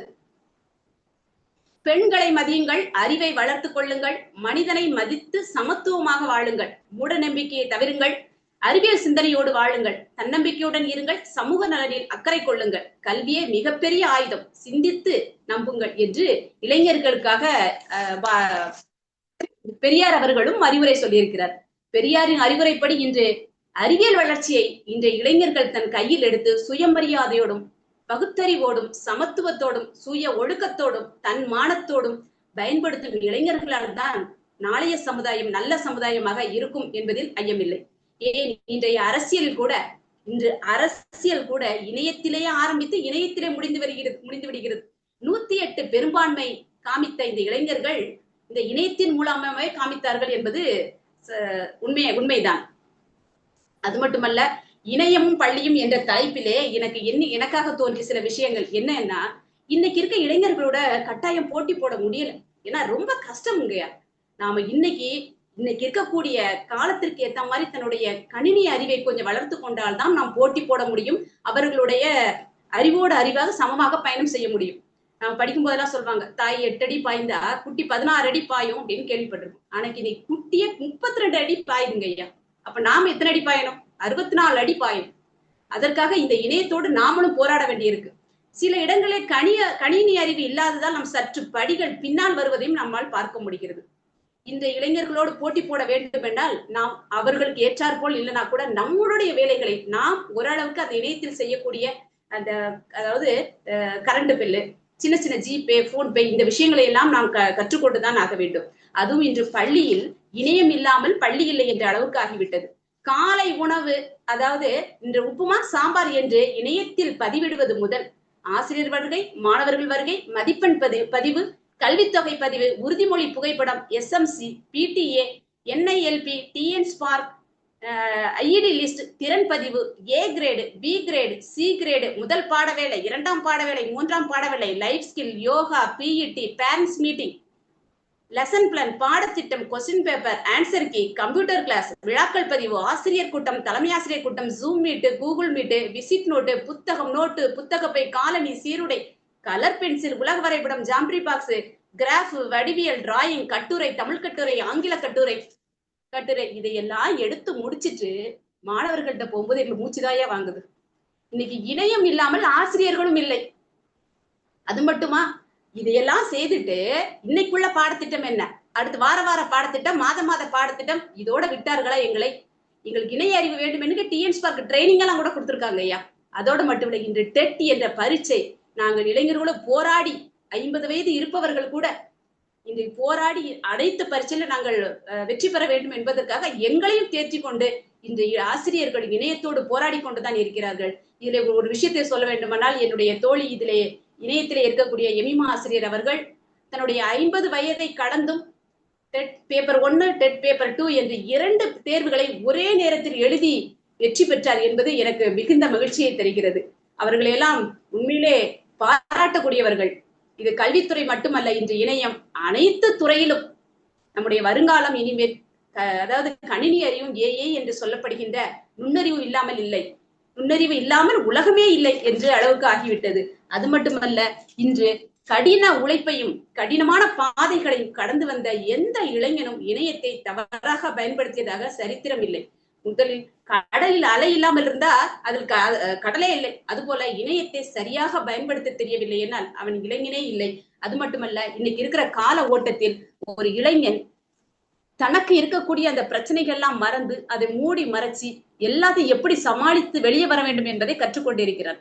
நடக்கிற நடையிலே வேகம் இருக்க வேண்டும், பேசுகின்ற பேச்சிலே தெளிவு இருக்க வேண்டும், செய்கின்ற செயலில் புதுமை இருக்க வேண்டும், தன்னம்பிக்கை உள்ளவனாக இருக்க வேண்டும், ஆனால் தலைக்கணம் இல்லாதவனாக இருக்க வேண்டும், ஒழுக்கம் உள்ளவனாக இருக்க வேண்டும், ஆனால் கோழையாக இருக்கக்கூடாது, வீரனாக இருக்க வேண்டும், ஆனால் ரவுடியாக இருக்கக்கூடாது, வேகம் இருக்க வேண்டும், ஆனால் வேகம் இருந்தாலும் விவேகமாக இருக்க வேண்டும், நல்ல எண்ணமும் மனிதாபிமானமும் இருந்தால் மட்டுமே இந்த இளைஞர்களை நாளைய சமுதாயத்தை நல்லபடியில் உருவாக்க முடியும் என்று இறுதியாக ஒன்று சொல்லி முடித்து விடுகிறேன் ஐயா. என்னுடைய மகன் கௌதம், என்னுடைய மகன் 24 வயது உடையவன். கடந்த 2 வருடங்களாக ஒரு IT கம்பெனியில் வேலை செய்து கொண்டிருந்தான். அந்த கம்பெனியை கொடுக்கக்கூடிய அந்த சம்பளம் வருமானம் பற்றவில்லை என்று அவர் வீட்டுக்கு வந்து விட்டார். 1 மாத காலமாக தன்னுடைய வீட்டிலே ஒய்ஃபையை பயன்படுத்தி கொண்டு நாங்கெல்லாம் தூங்கும் போது பகல் முழுவதும் முடித்திருப்பது மாத்தி சொல்லிவிட்டேன், நைட்டெல்லாம் முடிச்சிட்டு இருக்காரு, பகலெல்லாம் தூங்குறாரு. எனக்கா ஒரு அம்மாவா என்னடா இந்த பையன் இப்படி தூங்கிட்டே இருக்கிறானே அப்படின்னு தோணுச்சு. நான் கொஞ்சம் புத்திசாலியாக அம்மாவாக இருப்பதால் அவனுடைய வாட்ஸ்அப்பை என்னுடைய லேப்டாப்பில் இணைத்து வைத்திருந்தேன். என்ன செய்கிறான் என்று பார்க்கும் பொழுதுதான் தெரிந்தது, ஏறக்குறைய Yemen, Muscat, Dubai, Kuwait, London, America போன்ற 6-7 நாடுகளில் 26 நிறுவனங்களில் இன்டர்வியூ அட்டன் பண்ணி கொண்டு இருந்தான். கடந்த வாரத்தில் என் மகன் இப்பொழுது துபாய் சென்று விட்டான். எனக்கு தோன்றியது எல்லாம், நான் இப்படி தவறாக நினைத்தேன் என் மகனை, அப்படி நம்ம வளர்க்கவில்லையே. ஆனால் பின்னால் இருந்து பார்ப்பவர்களுக்கு அது தெரியாது. அவர்களுடைய கவலைகளும் கஷ்டங்களும் கண்ணீரும் இந்த குடும்பத்தை எப்படியாவது ஒரு படி மேலே கொண்டு வர வேண்டும் என்று அவர்கள் தன் முனைப்போடு செயல்பட்டு கொண்டு இருக்கும் இளைஞர்களை நாமளும் சிறிது கைதூக்கி அவர்களை வாழவிட வேண்டும் என்று கூறி இந்த இடத்திலே இளைஞர்கள் சார்பாக எனக்கு பேசுவதற்கு வாய்ப்பு கொடுத்த இந்த கலந்துரையாடும் பேரவை அவர்களுக்கு, அவைக்கும் இதில் இருக்கக்கூடிய அனைவருக்கும் என்னுடைய மனமார்ந்த நன்றியை கூறிக்கொண்டு விடைபெறுகிறேன். நன்றி, வணக்கம். சிறப்பாக உரையாற்றிய அம்மா அவர்களுக்கு மனமார்ந்து தெரிவித்துக் கொள்கின்றோம். நன்றிங்க அம்மா. வாழ்த்துறை வழங்குவதற்கு மதிப்பிற்கு மரியாதைக்கும் உரிய நீதியரசர் நடராஜன் ஐயா அவர்களை அன்புடன் அழைக்கின்றோம். தயாரில் இருக்குமாறு திருக்குறள் காமராஜர் ஐயா அவர்களை அன்புடன் கேட்டுக்கொள்கின்றோம். பாருங்களேன். அனைவருக்கும் வணக்கம். ஐயா இருக்கார் பாரு, வந்துட்டார் பாரு. சொல்லுங்க, பேசலாமா? பேசுங்க ஐயா. பேசுங்க ஐயா. அனைவருக்கும் வணக்கம். இன்று நெல்லை சிகரம் ஜானகி அவர்களின் இணையமும் இளைஞர்களும் என்ற தலைப்பில் ஒரு சிறப்பான உரையை கேட்ட மகிழ்ச்சியில் நான் இருக்கிறேன். எனக்கு ஏற்கனவே ஒரு வருத்தம், கவலை உண்டு. கடந்த முறை ஜானகி அவர்கள் உரையாற்றும் போது என்னால் கேட்க இயலவில்லை. அன்று நான் ஒரு வெளியூர் பயணமாக சென்று விட்டதால் அந்த உரையை கேட்கவே முடியவில்லையே என்ற கவலை எனக்கு இருந்து கொண்டே இருந்தது. அந்த கவலை இன்று நீங்கியது. அதிலும் சிறப்பான ஒரு தலைப்பில் சிறப்பான முறையில் அவர் உரையாற்றியிருக்கிறார். இணையமும் இளைஞர்களும் என்று சொல்லும் பொழுது இணையத்தால் ஏற்படுகிற நன்மைகளை மட்டுமே தொகுத்து வழங்கிவிட்டார். இணையத்தால் ஏற்படும் தீமைகளை பற்றி அவர் சொல்லவே இல்லை. காரணம், அவர் சொன்னபடி மகாபாரதத்தில் அர்ஜுனன் உலகத்தை கண்டறிய அவருடைய குரு கட்டளையிட்ட போது நரகத்திற்கு சென்று ஒவ்வொருவரையும் சந்திக்கும் போது அவர்களுடைய நல்ல குணங்களையும் கெட்ட குணங்களையும் கேட்டு வந்தாலும் அந்த நரகத்தில் உள்ளவர்களுடைய நல்ல குணங்களையே எடுத்துக்கொண்டான் என்ற கருத்தை வெளியிட்டார்கள். அவரவருடைய மனநிலையை பொறுத்துதான் அவர்கள் எடுத்துக்கொள்கிறார்கள். தீயவர்கள் தீய விஷயங்களையே எடுத்துக்கொள்கிறார்கள், நல்லவர்கள் நல்ல விஷயத்தையே எடுத்துக்கொள்கிறார்கள் என்ற கருத்தை வெளிப்படுத்துவதற்காக அந்த மகாபாரத கதையை அம்மா ஜானகி அவர்கள் சொன்னார்கள். அதே அடிப்படையில் தான் அர்ஜுனனின் வழியில் அம்மா ஜானகி அவர்களும் இணையத்தால் ஏற்படும் நன்மைகளை மட்டுமே நாம் சொல்லுவோம், தீமைகளை ஏன் சொல்ல வேண்டும் என்று நினைத்து விட்டார். நல்லது. இந்த இணையத்தால் ஏற்படும் நன்மை என்றால் முதலில் நமது கலந்துரையாடுவோம் பேரவை தான் அதற்கு சிறந்த எடுத்துக்காட்டு. இணையத்தால் எத்தனை தமிழ் உணர்வாளர்களை இணைக்க முடிகிறது. அதாவது நாடு, இனம், மொழி, வயது எந்த வரம்பும் இல்லாமல் அனைவரையும் ஒன்று சேர்த்து கொண்டிருக்கிற ஒரு அற்புதமான பேரவை. அதுவும் தொடர்ந்து ஒரு 2147 நிகழ்வுகள் வரை கொண்டு சென்று இருக்கிறது என்றால் இது எவ்வளவு பெரிய சாதனையை இந்த பேரவை செய்து கொண்டிருக்கிறது என்பதை நாம் நிச்சயமாக உணர்ந்து பார்க்க வேண்டும். அதற்கு அடுத்ததாக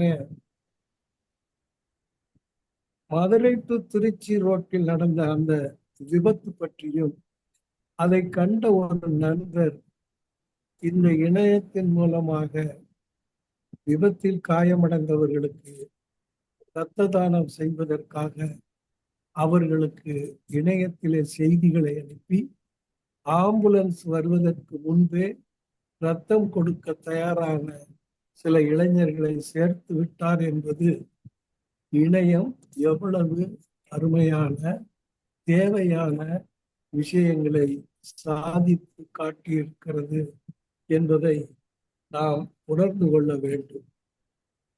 ஐயா பிரமநாயகம் ஐயா அவர்கள் இன்று வந்திருக்கிறார் என்று நினைக்கிறேன். ஐயா, தயவு செய்து உங்கள் தாடியை எடுத்து விடுங்கள்.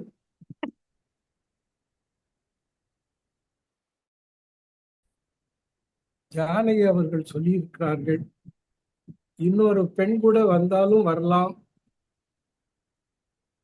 எனவே அதற்காகவாவது தாடியை எடுங்கள். ஒரு நல்ல வாய்ப்பு காத்திருக்கிறது என்பதை அவருக்கு சுட்டிக்காட்ட விரும்புகிறேன். என்னை பற்றி சொல்ல வேண்டுமானால், எனக்கு ஆங்கிலத்தில் பிடிக்காத ஒரு வார்த்தை, விஜயகாந்த் திரைப்படத்துல சொல்லுவார்ல, தமிழ்ல எனக்கு பிடிக்காத வார்த்தை மன்னிப்பு என்பதுதான். அதே டோன்ல சொல்றேன். ஆங்கிலத்தில் எனக்கு பிடிக்காத ஒரே வார்த்தை ஓல்டு என்பதுதான். என்னை சில பேர் ஹவு ஓல்ட் ஆர் யூ அப்படின்னாங்க. ஏன் எத்தனை வயசுன்னா வாட் இஸ் யுவர் ஏஜ்னு கேட்கலாம். இது அதுக்கு பதில் ஹவு ஓல்ட் ஆர் யூ அப்படிமா. நான் பதில் சொல்லும் போது ஐ ஆம் 83 years யங் அப்படின்னு சொல்லுவேன். ஏன் நம்ம எதுக்கு அந்த ஓல்டு வார்த்தையை நான் சொல்லவே மாட்டேன், யூஸ் பண்ணவே மாட்டேன். ஐ ஆம் 83 years யங் என்று சொல்லிதான் பழக்கம். எனவே நமது நினைப்பு என்பது இளமை உள்ளதாக இருந்தால் நாமும் எப்போதும் இளமையாகவே இருக்க முடியும் என்பது என்னுடைய வாழ்வில் நான் கண்ட சிறந்த உதாரணம் என்பதை சொல்லிக்கொண்டு, நமக்கு இந்த பேரவைக்கு சிறந்த உரையாளர்கள் பட்டியலில் அம்மா ஜானகி அவர்களும் இணைந்திருக்கிறார்கள். காமராஜ் அவர்களுக்கு ஒரு சின்ன வேண்டுகோள், அவர்களை அடிக்கடி உரையாற்ற அழையுங்கள் அழையுங்கள் என்று சொல்லி நெல்லை சிகரம் ஜானகி அவர்களுக்கு என் மனமார்ந்த வாழ்த்துகளையும் பாராட்டுகளையும் தெரிவித்துக் கொள்கிறேன். வாய்ப்புக்கு நன்றி, வணக்கம். நன்றிங்கய்யா. அடுத்ததாக வாழ்த்துறை வழங்குவதற்கு திருக்குறள் காமராஜர் ஐயா அவர்களே அன்புடன் அழைக்கின்றோம். தயாரிலே இருக்குமாறு நெய்வேலி ஞானசேகரன் ஐயா அவர்களே அன்புடன் கேட்டுக்கொள்கின்றோம். வாருங்கள். ஓப்பத்தலை கூடி உள்ள பின்கள் அனைத்தே புலவர் தொழில் மகிழ்வாக கூடியிருந்தாலும் இனி இவரை என்று காண்போம் என்று நினைக்கும்படி பிரிதலும் புலவர்களுடைய தோளாகும். இவருக்கு இன்னொரு குரல் சொல்றேன், அந்த குரல் ரொம்பமான குரல். ஒருமை மகளிரே போல பெருமையும் தன்னைத்தான் கொண்டு ஒழுகின் உண்டு. உறுதியான மனதை உடைய பெண்கள் தன் கற்பை தாமே காத்துக் கொள்வார்கள். அதுபோல ஒருவன் நல்ல குணத்தை காத்துக்கொண்டு நடந்தால் பெருமை வந்து சேரும்னு வள்ளுவர் சொல்வார். அந்த வகையில இன்று 2147வது நாள்ல வந்திருக்கிற குணமதி, ஜீவதோதி, திருமதி அன்னபூர்ணி அம்மாள், சாலினி, தேவசேனா, சாலினியோட தங்கச்சி தேன்மொழி பிஓ அம்மா அவர்கள் வந்திருக்காங்க. அவர்களை வருக வருக என வருகிறேன். அம்மா அவர்களே, நான் உங்களுடைய ஓய்வு நாள் விழாவும் போது நான் அன்னைக்கு ஊர்ல இல்லை, அதனால என்னால வர முடியல. சாமிநாதன் பல்லடம், லட்சுமி ஜெயக்குமார் அவர்கள், தேவசேனாதிபதி, என்னுடைய ஒரு சாலை மாவட்ட நண்பரை, நீதியரசர் நடராஜன் ஐயா, குரலரசி பிரம்மநாயகம் ஐயா, நீண்ட இடைவெளிக்கு பிறகு வந்திருக்கிற நம்முடைய நெய்வேலி ஞானசேகரன் ஐயா, இந்திய பேனா நண்பர் பேரவையினுடைய தலைவராக உலகம் முழுவதும் தன்னுடைய நண்பர்களை உடல் சூழ வைத்துக் கொண்டிருக்கிற மனித மாமணி, மனித நேயர் கருணையா அவர்கள் மும்பையிலிருந்து வந்திருக்கிறார்கள். எமிமா அம்மா அவர்கள் என்றுதான் அவர்களை பற்றி நான் கேள்வி வரும்போது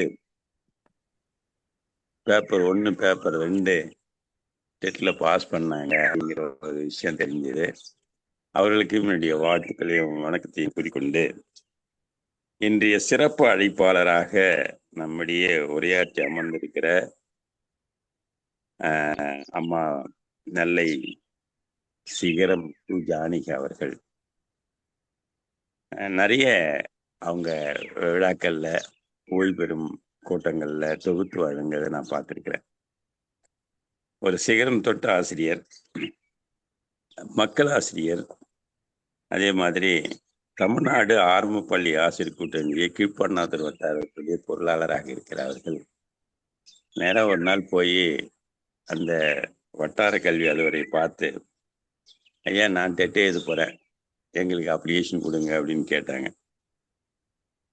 அவர் ஏமா அரசாங்கம் ஏதோ வேணாம்னு சொல்றாங்க, கேஸ் போட்டிருக்காங்க, அது இன்னும் பொறுத்துக்கோ அப்படின்னு. இருக்கட்டும் ஐயா, அவரையும் நல்ல பொறுக்க முடியாதுன்னு சொல்லி அதை வாங்கி அந்த பரீட்சையில கீழ்பண்ணாத்தூர் வட்டாரத்திலேயே தேர்ச்சி ஆகி இருக்கிற ஒரே ஒரு ஆசிரியர் யாருன்னா நம்ம ஜானகி அம்மா தான். அவர்களுக்கு அரங்கத்தின் மூலமாக ஒரு கைத்தட்டல் மூலமாக பாராட்டுகளை தெரிவித்துக் கொள்ளலாம். இவரை பார்த்து பெரியார் சிலையாண்ட ஒரு ஆசிரியர் கேட்கிறாரு, நீ பாஸ் பண்ணிட்ட, நீ பெரிய ஆளா? நாங்க சர்வீஸ் அடிப்படையில நாங்க எங்களுக்கு தான் முதல் பரியாற்றி தருவாங்க அப்படின்னு சொன்னதாக நான் கேள்விப்பட்டேன். அந்த மாதிரி ஒரு சிறப்பான ஒரு ஆசிரியர் தன்னை பற்றி சொல்லாமல் தன் தோழி பாஸ் பண்ணியிருக்கிறாரு அப்படின்னு சொல்லும்போது நான் விழுந்து போனேன். அதனால நான் அதை விட்டு போச்சேன்றதுக்காக நான் சொன்னேன். அதே போல இணையமும் இளைஞர்களும் வாழ்வில் கல்வி, வேலைவாய்ப்பு மற்றும் தகவல் தொடர்பு ஒரு வலிமையான கருவியாக இருக்கிறதுன்னு சொல்லி அதுக்கு பல உதாரணங்களை சொன்னாங்க. தவறற்ற வழித்தடங்கள் மூலம் அவர்களின் எதிர்காலத்தில் கேள்விக்குறியாக்குகிறதுன்னு இன்னொரு வழியையும் நீதிபதி ஐயா அவர்கள் சுட்டி காட்டினார்கள். ஆனால் ஆக்கப்பூர்வம் மற்றும் அழிவுபூர்வமான அம்சங்கள் ரெண்டுமே இருக்குது. அதனுடைய பயன்பாட்டை பற்றி தான் அவங்க என்ன எடுத்துக்கிறாங்கன்றதை பண்ண முடியும். புதிய விஷயங்களை கற்றுக்கொள்ளவும் ஆன்லைன் வகுப்புகள் மூலம் திறன் மேம்பாட்டுகளை பயன்படுத்துகிறது. இன்று ஆன்லைன் மூலமாக ஏறக்குறைய 2000 தொடக்கூடிய ஒரு நாளாக இருக்கிற என்னுடைய திருக்குறள் முற்றோதல் வகுப்பு, அதுல பயின்ற மாணவர்கள் ஏராளம். அதுல இருந்து வந்தவங்க தான் இவங்கெல்லாம். குணமதி, நம்முடைய சுவாதி, விஷாலி, இந்த மாதிரி நிறைய ஷாலினி, மாதிரி ஏற்கனவே வந்த பிள்ளைகள், ஏகப்பட்ட பிள்ளைகள் இதில் வந்திருக்கிறார்கள். அதை அந்த வகுப்புக்கு எடுப்பதற்கு இந்த இணையம் எப்படியெல்லாம் பயன்படுகிறது, வெளிநாடுகளிலிருந்து உள்நாடு வரைக்கும் பயன்படுத்துகிறாங்க அப்படின்றத ரொம்ப அருமையாக எடுத்து சொன்னாங்க. அதே மாதிரி இணையம் வழியாக வேலைவாய்ப்புகள் மற்றும் சுழற்தொழில் வாய்ப்புகள் அறிந்து கொள்ள உதவுகிறது. இங்கே தான் அவங்க மகன் நிற்கிறார். அவருக்கு ஒரு 2 மாதத்துக்கு முன்னாடி அம்மை போட்டு வீட்டிலேயே இருந்தார். திரும்பவும் உடல்நிலையாக சரியாகி சென்னை போய் திரும்பி வந்துட்டு ஒரு 15 நாள் வீட்டில் இருக்கும்போது அம்மா அவர்கள் சொன்னது போல இரவெல்லாம் முழித்து கொண்டிருப்பார், பகலிலே தூங்குவார். ஏன்டா நீ எனக்காடா பிறந்த, ஏன்டா பிறந்த, இதுக்கெல்லாம் பிறந்தேடா அப்படின்னு திட்டிகிட்டே இவங்க அதை நோட் பண்ணும்போது தான் தெரிஞ்சுது, அம்மா அவர்களே நான் எனக்கு ஏமன் நாட்டிலே வேலை கிடைத்து விட்டது, நான் நாளைக்கு துபாய் செல்ல இருக்கிறேன், நீங்கள் இங்கிருந்தே வழி அமிச்சா போதும், நீங்கள் விமானத்தில் நிலையத்துக்கு வந்து என்ன வழி அனுப்பிச்சு நீங்கள் வீடு போய் சேர்ந்தீங்களா இல்லையான்றதெல்லாம் நான் பார்த்துட்டு அங்கே கொஞ்சம் இது பண்ணுறது கூட நான் போய் சேருகிறேன் அப்படின்னு சொல்லி கரெக்டாக போய் சேர்ந்துட்டு அப்புறம் அங்கேருந்து அவர் என்ன பண்ணுறாரு, நான் சென்று காலையில் 7 மணிக்கெல்லாம் போயிட்டேன் அப்படின்னு சொல்லி அது மூலயமாக இணையத்தின் மூலயமாகவே ஒரு பதிலை அனுப்புகிறார். அந்த அளவுக்கு நல்ல பிள்ளையை பெற்றிருக்கிற அவர்களுக்கு மீண்டும் முறை நன்றியும் பாராட்டுகளையும் நாம் அறிவிச்சுக்கலாம். அதே மாதிரி இந்த அடிமையாதல் அப்படிங்கன்னா செல்போன் மற்றும் சமூக வலைதளுக்கு இளைஞர்கள் அடிமையாகி நேரத்தை வீணடிக்கிறார்கள். அது அப்படி ஒன்றும் பார்க்க வேண்டிய அவசியமே கிடையாது. சும்மா ஏதோ பார்த்தோமா பேசணுமா அப்படின்னு தான் போகணும். இரண்டாவது, ஆபாசம் மற்றும் தரம் மாறுதல். ஆபாச தளங்கள் மற்றும் தவறான வழித்தளங்களில் இளைஞர்கள் வழி தவறி தங்களின் வாழ்க்கையை தொலைக்கிறார்கள். இதுதான் நீதிபதி ஐயா சுட்டி காட்டினாங்க.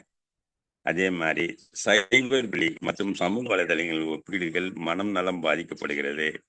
இதையும் தான் அந்த பிள்ளைகள் பார்த்துக்கணும். இன்னைக்கு சாப்பிடலன்னு சொன்னா பிள்ளைகளுக்கு செல்போனை கொடுத்துட்டு அவங்க அந்த பிள்ளையை கெடுத்து வைத்திருக்கிறார்கள். அவருக்கு வேற எந்த சிந்தனையும் வர மாட்டேங்கிறாங்க, படிக்கவே மாட்டேங்கிறான் அப்படிங்கிறத நம்ம பார்க்கிறோம். இணையம் ஒரு 2 பக்கம் கூர்மையான கத்தி.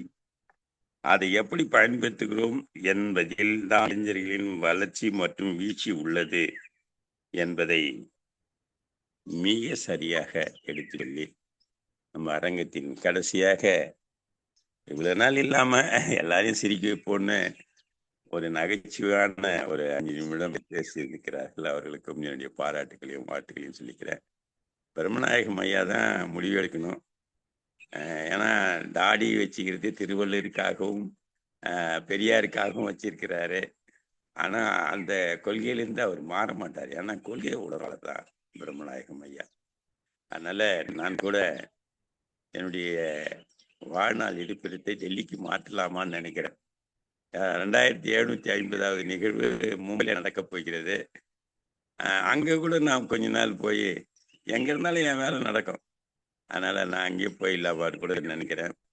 அப்படிப்பட்ட மிகச்சிறந்த இணையத்தை நான் கூட சொல்லுவேன், அப்டேட்ல இருங்க அப்படின்னு சொல்லிட்டே இருப்பேன். அதனால கண்டிப்பாக ராமலிங்கம் வந்திருக்காங்க, அவர்களுக்கும் என்னுடைய பாராட்டுகளையும் தெரிவித்துக் கொண்டு, இணையத்தை சரியாக நீங்கள் பயன்படுத்தினால் கண்டிப்பாக சொல்றேன் உங்களுடைய வாழ்க்கை மேம்படும் என்று சொல்லி என்னுடைய உரையை நிறைவு செய்கிறேன். நன்றி, வணக்கம், வாழ்த்துக்கள். நன்றிங்க ஐயா. அடுத்ததாக வாழ்த்துரை வழங்குவதற்கு நெய்வேலி ஞானசேகரன் ஐயா அவர்களே அன்பை அழைக்கின்றோம். திறந்தையா. அழைத்ததற்கு நன்றி சுவாதி. நீண்ட இடைவெளிக்கு பின்னால் கலந்துரையாடல் தளத்திலே உங்களை எல்லாம் சந்திப்பதில் மற்றற்ற மகிழ்ச்சி அடைகிறேன். சிறப்பான உரையை தந்திருக்கிறார்கள். நான் அவருடைய உரையை முழுமையாக கேட்கவில்லை. ரொம்ப நாள் ஆச்சே நம்ம கலந்துரையாடல் தளத்துக்கு போவோம், யார் பேசுறான்னு பார்த்தேன். நெல்லைக்கு சொந்தக்காரவங்க பேசிட்டு இருந்தாங்க. நெல்லைன்னா 2-3 பேர் வரும். அதுல என்ன கண்ணன் அவர்களையும் வரும். அதுக்கு முன்னால ஒரு நம்ம எல்லாம் திராவிட இயக்கத்தை சாடுகின்ற ஒரு பெரியவர் இருப்பார். அவர் பேர் நெல்லை ஜெபமணி என்று நினைக்கிறேன். இன்றைக்கு திராவிட சிந்தனையோடு பகுத்தறிவு சிந்தனையோடு அன்பிற்கினிய செல்வ மகள் ஜானகி அவர்கள் இங்கே உரையாற்றி இருக்கிறார்கள். அதை பார்க்கின்ற போது மற்றற்ற மகிழ்ச்சி அடைகிறேன். காரணம், அவருடைய உரை தெளிவாகவும் மிக பொருள்படக்கூடியதாகவும் அமைந்திருந்தது. ஆனால் உரையின் வீச்சு வேகம் ஒரு ராக்போர்ட் எக்ஸ்பிரஸ் போல போனது. ஆனாலும் உரையை புரிந்து கொள்ளக்கூடிய அளவிற்கு அதிலே பொருள் புதிர்ந்திருந்தன. இன்றைய காலகட்டத்திலே உங்களை போன்றவருடைய உரை பள்ளியிலும் கல்வித்துறையிலும் பொதுமக்களிடமும் சிறப்பாக சென்று சேர வேண்டும். காரணம், கும்படசாமி என்று தெருவிலே நடந்த காலம், செருப்பு போட முடியாத காலம். பேரறிஞர் அண்ணா அவருடைய பாடல், அழைக்கின்றார் அண்ணா அருமை மிகும் திராவிடத்தின் துயர் துடைக்க இன்றே ஞானமிடின் அப்படிங்கிற அந்த பாட்டு கேட்டா ஜாதி மறந்து மதம் மறந்து மனிதர்களாக அந்த இல்லம் தேடி சென்றது ஒரு காலம். அது என்னுடைய இளமை காலம். அதைத்தான் நம்முடைய நீதியரசர் மிக சிறப்பாக சுட்டிக்காட்டினார்கள். அப்படிப்பட்ட உழைப்பின் காரணமாக 100 ஆண்டு காலம் போராடி 1921 மகளிருக்கும் வாக்குரிமை என்று உலக அளவிலே நாம் முதலிலே கொடுத்தவர்கள். அப்படிப்பட்ட ஆண்ட பரம்பரை நாம்.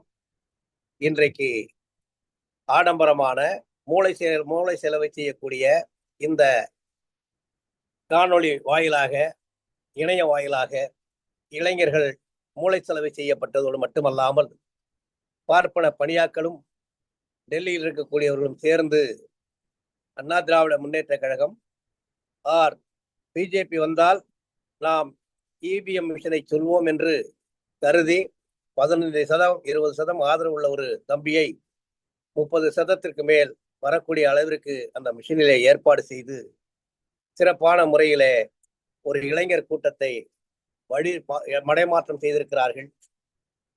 வருவதற்கு முன் பிப்ரவரி மாதமே நம்முடைய நிதியமைச்சர் தங்கம் தென்னரசு அவர்கள் 10 லட்சம் கோடி கடன் இருக்கிறது என்பதை இடைக்கால பட்ஜெட்டிலே சொன்னார்கள்.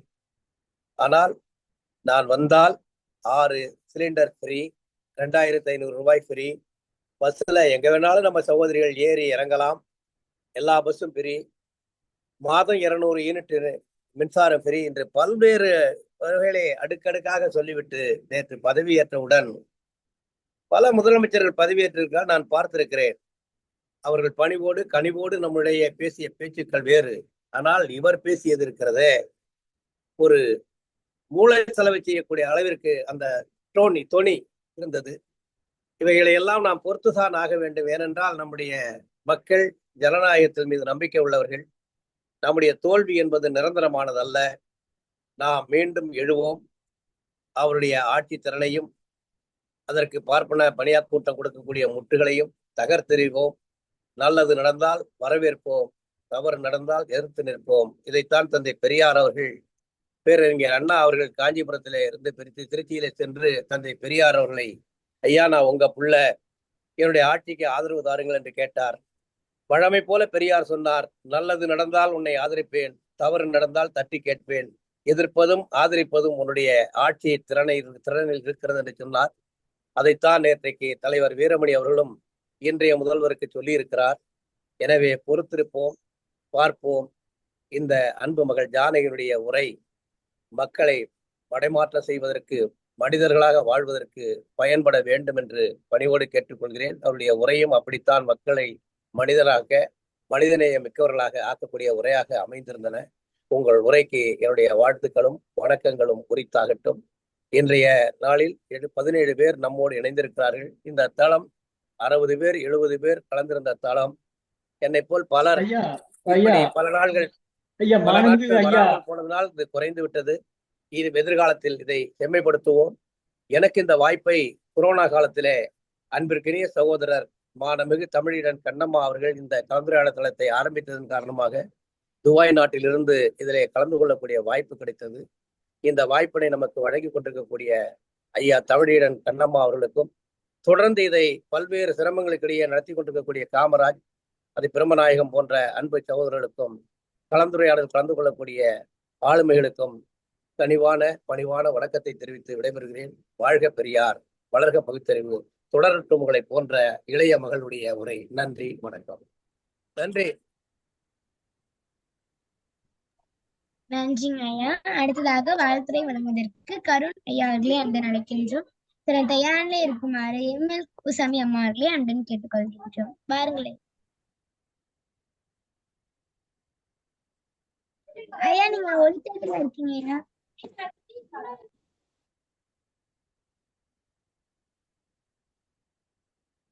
ஐயா நீங்க மியூட்ல இருக்கீங்க ஐயா.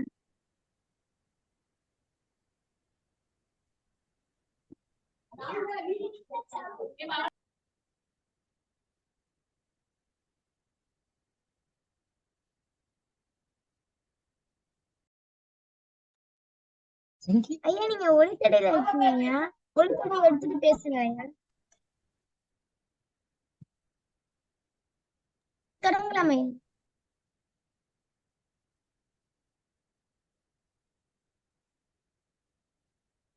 அனைவருக்கும் வணக்கம். கேக்குதாமா? கேக்குதுங்க ஐயா, தொடங்க. ரொம்ப மகிழ்ச்சி. அனைவருக்கும் வணக்கம். ஒரு சிறப்பான ஒரு நிகழ்ச்சி. எனக்கு ரொம்ப மன நெகிழ்ச்சியாகவும் மகிழ்ச்சியாகவும் இதை நான் உணர்ந்தேன்.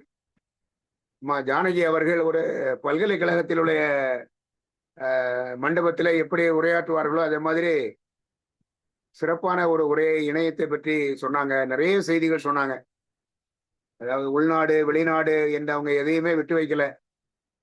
ரொம்ப அருமையான ஒரு உரை. நான் கடந்த 2 மாதங்களுக்கு முன்னால் நான் திருவண்ணாமலைக்கு சென்றிருந்த போது ஐயா காமராஜர் அவர்களோடு திருமதி ஜானகி அவர்களும் அவருடைய கணவரும் வந்து என்னை சந்தித்தார்கள். என்னுடைய முதல் சந்திப்பிலேயே நான் அவர்களை பற்றி நான் புரிந்து கொண்டேன். ஒரு பெரிய ஆளுமை மிகுந்த ஒரு பெண்மணி என்று. மிகவும் அவருடைய அந்த கருத்து செறிவு, அவங்க ஒவ்வொரு விஷயங்களையும் அந்த பார்க்கிற பார்வை. அவங்களுடைய பையனை பற்றி சொன்னாங்க. நீண்ட நேரமா அவன் இணையத்திலே இருக்கிறான், என்ன பண்றான்னு தெரியல, ஏதாவது தப்பு தண்டை பண்றானா என்று நான் பயந்து கொண்டே இருந்தேன். ஆனால் உண்மையிலேயே அவன் என்ன செய்து கொண்டிருந்தான் என்பதை தெரிந்த பிறகு மிகவும் நான் மகிழ்ச்சி அடைந்தேன் என்று சொன்னாங்க. இது எல்லா இடமும் இதான் நடக்குது. இன்றைய காலகட்டத்திற்கு இணையம் கண்டிப்பாக தேவை என்றாலும் அவங்க அதுல இருக்கக்கூடிய சில குறைபாடுகளையும் நம்ம கவனிக்கணுங்கிறத அம்மா சொல்லணும். அவங்க அதை சொல்லவே இல்லை. நிறைய குறைபாடுகள் இருக்குது, இருந்தாலும் நம்ம அதிகமான நன்மைகள் இருக்கு. அதன் மூலம் சமுதாயத்திற்கு நல்ல விஷயங்கள் தான் நடக்குது என்பதையும் ரொம்ப சிறப்பா எடுத்து சொன்னாங்க. இந்த குறிப்பா நான் சொல்ல விரும்புறது என்னன்னா, இந்த அவை, இந்த கலந்துரையாடுவோம் பேரவையினுடைய இந்த அவையிலே ஐயா நீதியரசர் அவர்கள் இருக்கிறார்கள், அந்த திருக்குறள் காமராஜ் அவர்கள் இருக்கிறார்கள், ஐயா பெரியண்ணன் அவர்கள் இருக்கிறார்கள், நான் மிகவும் பாராட்டுகின்ற ஐயா பிரம்மநாயகம் அவர்கள் இருக்கிறார்கள், தேவசேனாபதி, இந்த பிள்ளைங்க, இந்த குறளரசி சுவாதி, ஷாலினி, இவங்க எல்லாரையுமே அந்த ஒரு ஒரு மிக திறமையாக ஒவ்வொரு நிகழ்ச்சிகளையும் நெறியாள்கை செய்கிற ஒரு பக்குவத்தை இந்த கலந்துரையாடுவோம் பேரவை உருவாக்கி இருக்கிறது என்பது ஒரு வருங்காலத்தில் சிறப்பான ஒரு இளவல் பட்டாளத்தை உருவாக்கி கொண்டிருக்கிறது என்பது மிக்க மகிழ்ச்சி. எல்லா வகையிலையுமே, அதாவது இவங்க சகலகலாவல்லி, அவங்க ஜானகி அவர்களுடைய அந்த உரை, இந்த மாணவிகள் குழந்தைகளினுடைய ஒவ்வொருவருடைய ஆர்வமான உரை, மற்ற ஐயா நீதியரசருடைய அந்த அவங்க கருத்து சொன்னதே ஒரு பெரிய நமக்கான ஒரு பெரிய பாடம் மாதிரி இருந்தது. இவ்வாறாக சிறப்பான எல்லா வகையிலையும் சிறப்பாக நடத்தி கொண்டிருக்கின்ற இந்த கலந்துரையாடுவோம் குழு இன்னும் சிறப்பாக, ஐயா ஞானசேகரன் அவங்க குறைவான ஆட்கள் இருக்கிறாங்கன்னு சொன்னாங்க. நான் கூட ரொம்ப நாள் இருந்த இந்த நேரத்துல அந்த இந்த 4-5 மணிக்கு வரக்கூடியதுக்கு ரொம்ப சாத்தியமில்லாத ஒரு நேரம் இருந்தாலும் நானும் நீண்ட நாட்களுக்கு பிறகுதான் நானும் வந்தேன். இந்த நிகழ்ச்சியில நானும் பேசியிருக்கிறேன், இருந்தாலும் தொடர்ந்து என்னால் இதில் பங்கேற்க முடியவில்லையே என்பதை ஒவ்வொரு நிகழ்ச்சிகளையும் பார்க்கும்போது மிக வருத்தமாக இருக்கிறது. இதை மாதிரி இன்று கேட்ட இந்த உரை, இதே மாதிரி எத்தனை பேருடைய நல்ல கருத்துக்களை நான் இழந்திருக்கிறேன் என்பதை நினைக்கும் பொழுது வருத்தமாக இருக்கிறது. இருந்தாலும் என்னுடைய வருங்காலங்களில் நானும் தொடர்ந்து கலந்து கொள்வதற்கு முயற்சி செய்கிறேன்.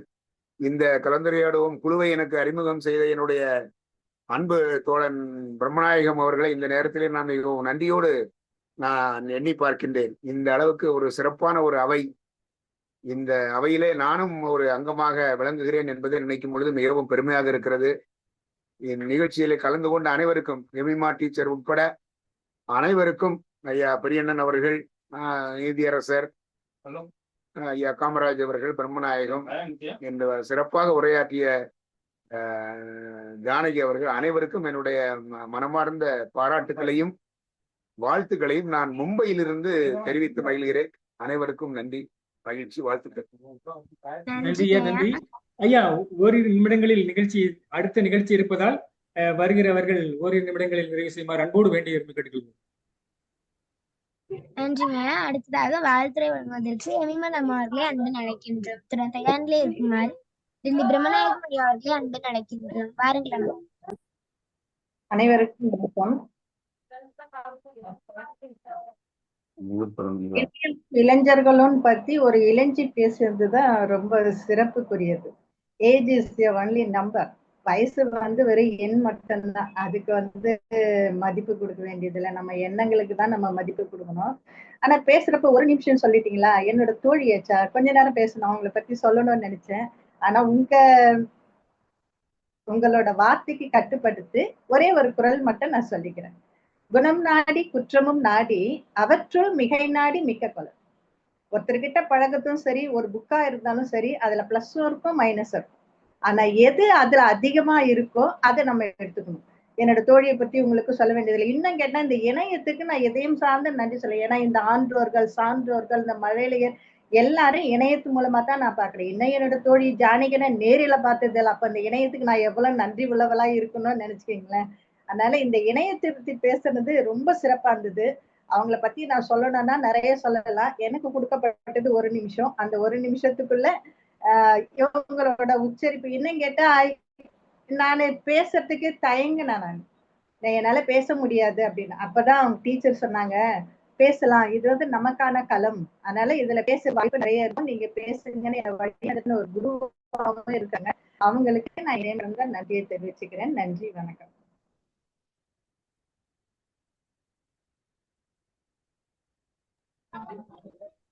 நன்றிங்க அம்மா. அடுத்ததாக வாழ்த்துரை வழங்குவதற்கு டெல்லி பிரம்மநாயகம் அவர்களே அன்று நடைபெறுகின்றோம். திரு தயானிலே இருக்குமாறு தேவசேனாபதி அவர்களே அன்புடன் கேட்டுக்கொள்கின்றோம். வாருங்களேன். நன்றி. குரலமது எங்கள் வாழ்வும் எங்கள் வளமும் மங்காத தமிழ் என்று சங்கே முழங்கு. மாணவிக்கு சகோதரி நெல்லை சிகரம் ஜானகி அவர்கள் மிக அழகாகவும் தெளிவாகவும் சிறப்பாகவும் இணையமும் இளைஞர்களும் என்ற ஒரு சிறப்பான இன்றைய அவசியத்தினை உணர்ந்து நல்ல ஒரு தலைப்பை ஏற்படுத்தி எடுத்துக்கொண்டு சிறப்பாக உரையாற்றினார்கள். அவருக்கு கலந்துரையாடுவோம் பேரையின் சார்பாக வாழ்த்துக்களையும் பாராட்டுகளையும் தெரிவிப்பதிலே மிகுந்த மகிழ்ச்சி கொள்கிறோம். நன்றி, வணக்கம்.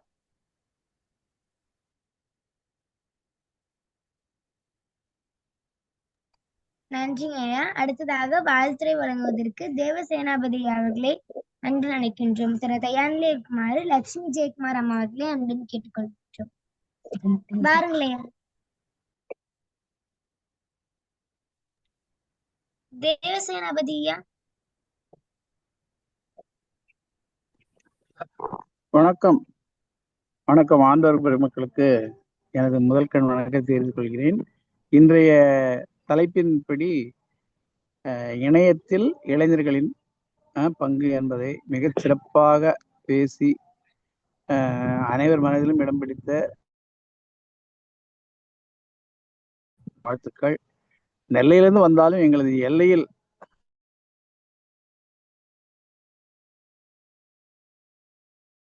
வாழ்த்துக்களம்மா. நன்றி, வணக்கம்.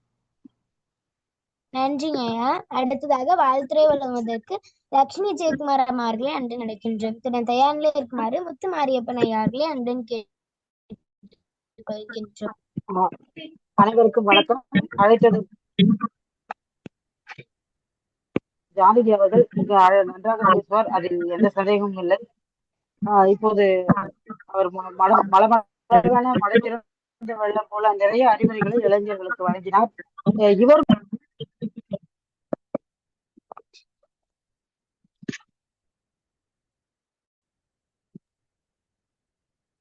லட்சுமி ஜெயக்குமார் அம்மா.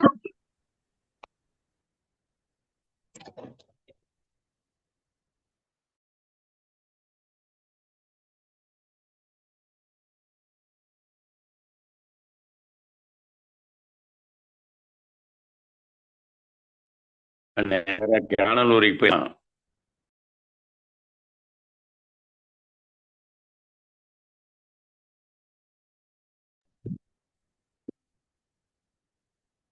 சுவாதி ஃப்ரீஸ் ஆயிட்ட.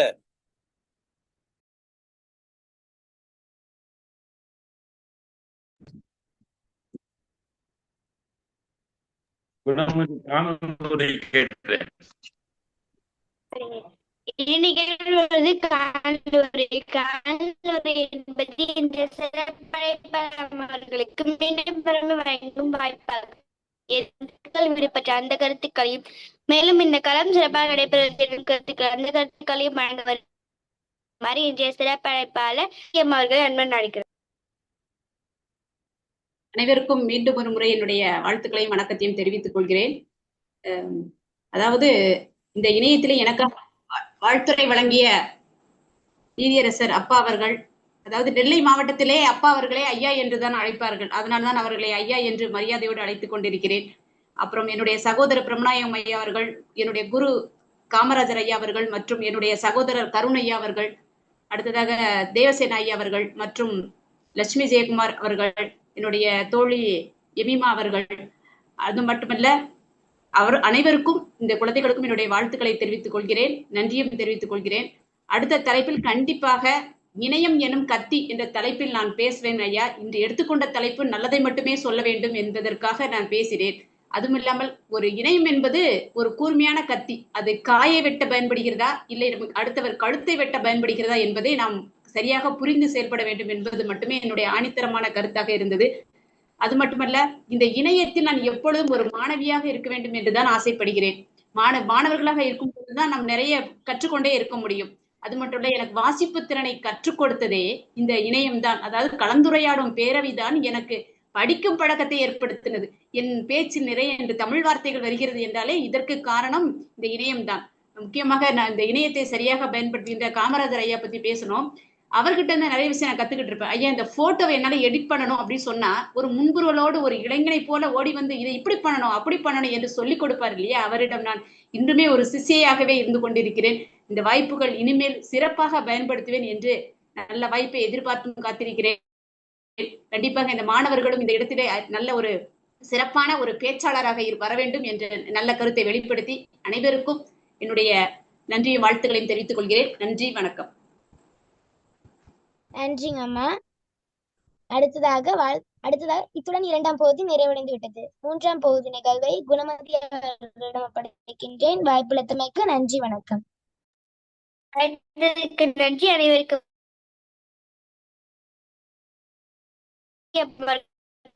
கலந்துரையாடும் பேரவையின் சார்பாக நன்றிகள் மூலமாக அனுப்பப்படும்.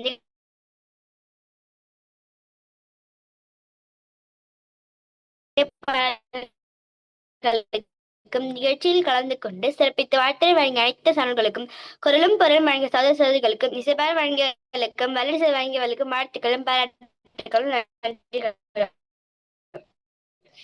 நிகழ்ச்சியினுடைய அழைப்புதல் பயண சான்றுடன்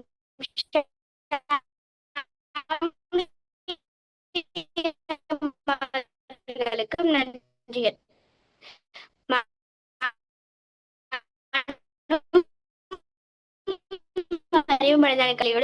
கலந்துரையாடுவோம் பேரவை தமிழ்நாடு நடத்தும் கல்வி களம் நிகழ்வு எண் 2148 நாள் 13/5/2026 அறிவன் கிழமை. படைப்பாளர் கவிஞர் உரையாற்றி எடுத்துக்கொண்ட தலைப்பு கல்வி கரையில்ல. மீண்டும் நாளை மாலை 5 மணிக்கு இணைவோம். மானமும் அறிவும் மனிதனுக்கு அழகு. மனிதனை மனிதனாக்குவோம், தமிழை தமிழாக்குவோம், தமிழை தமிழாகவே ஆழ்வோம். அனைவருக்கும் நன்றி, வணக்கம். நன்றிங்க. அனைவருக்கும் நன்றி.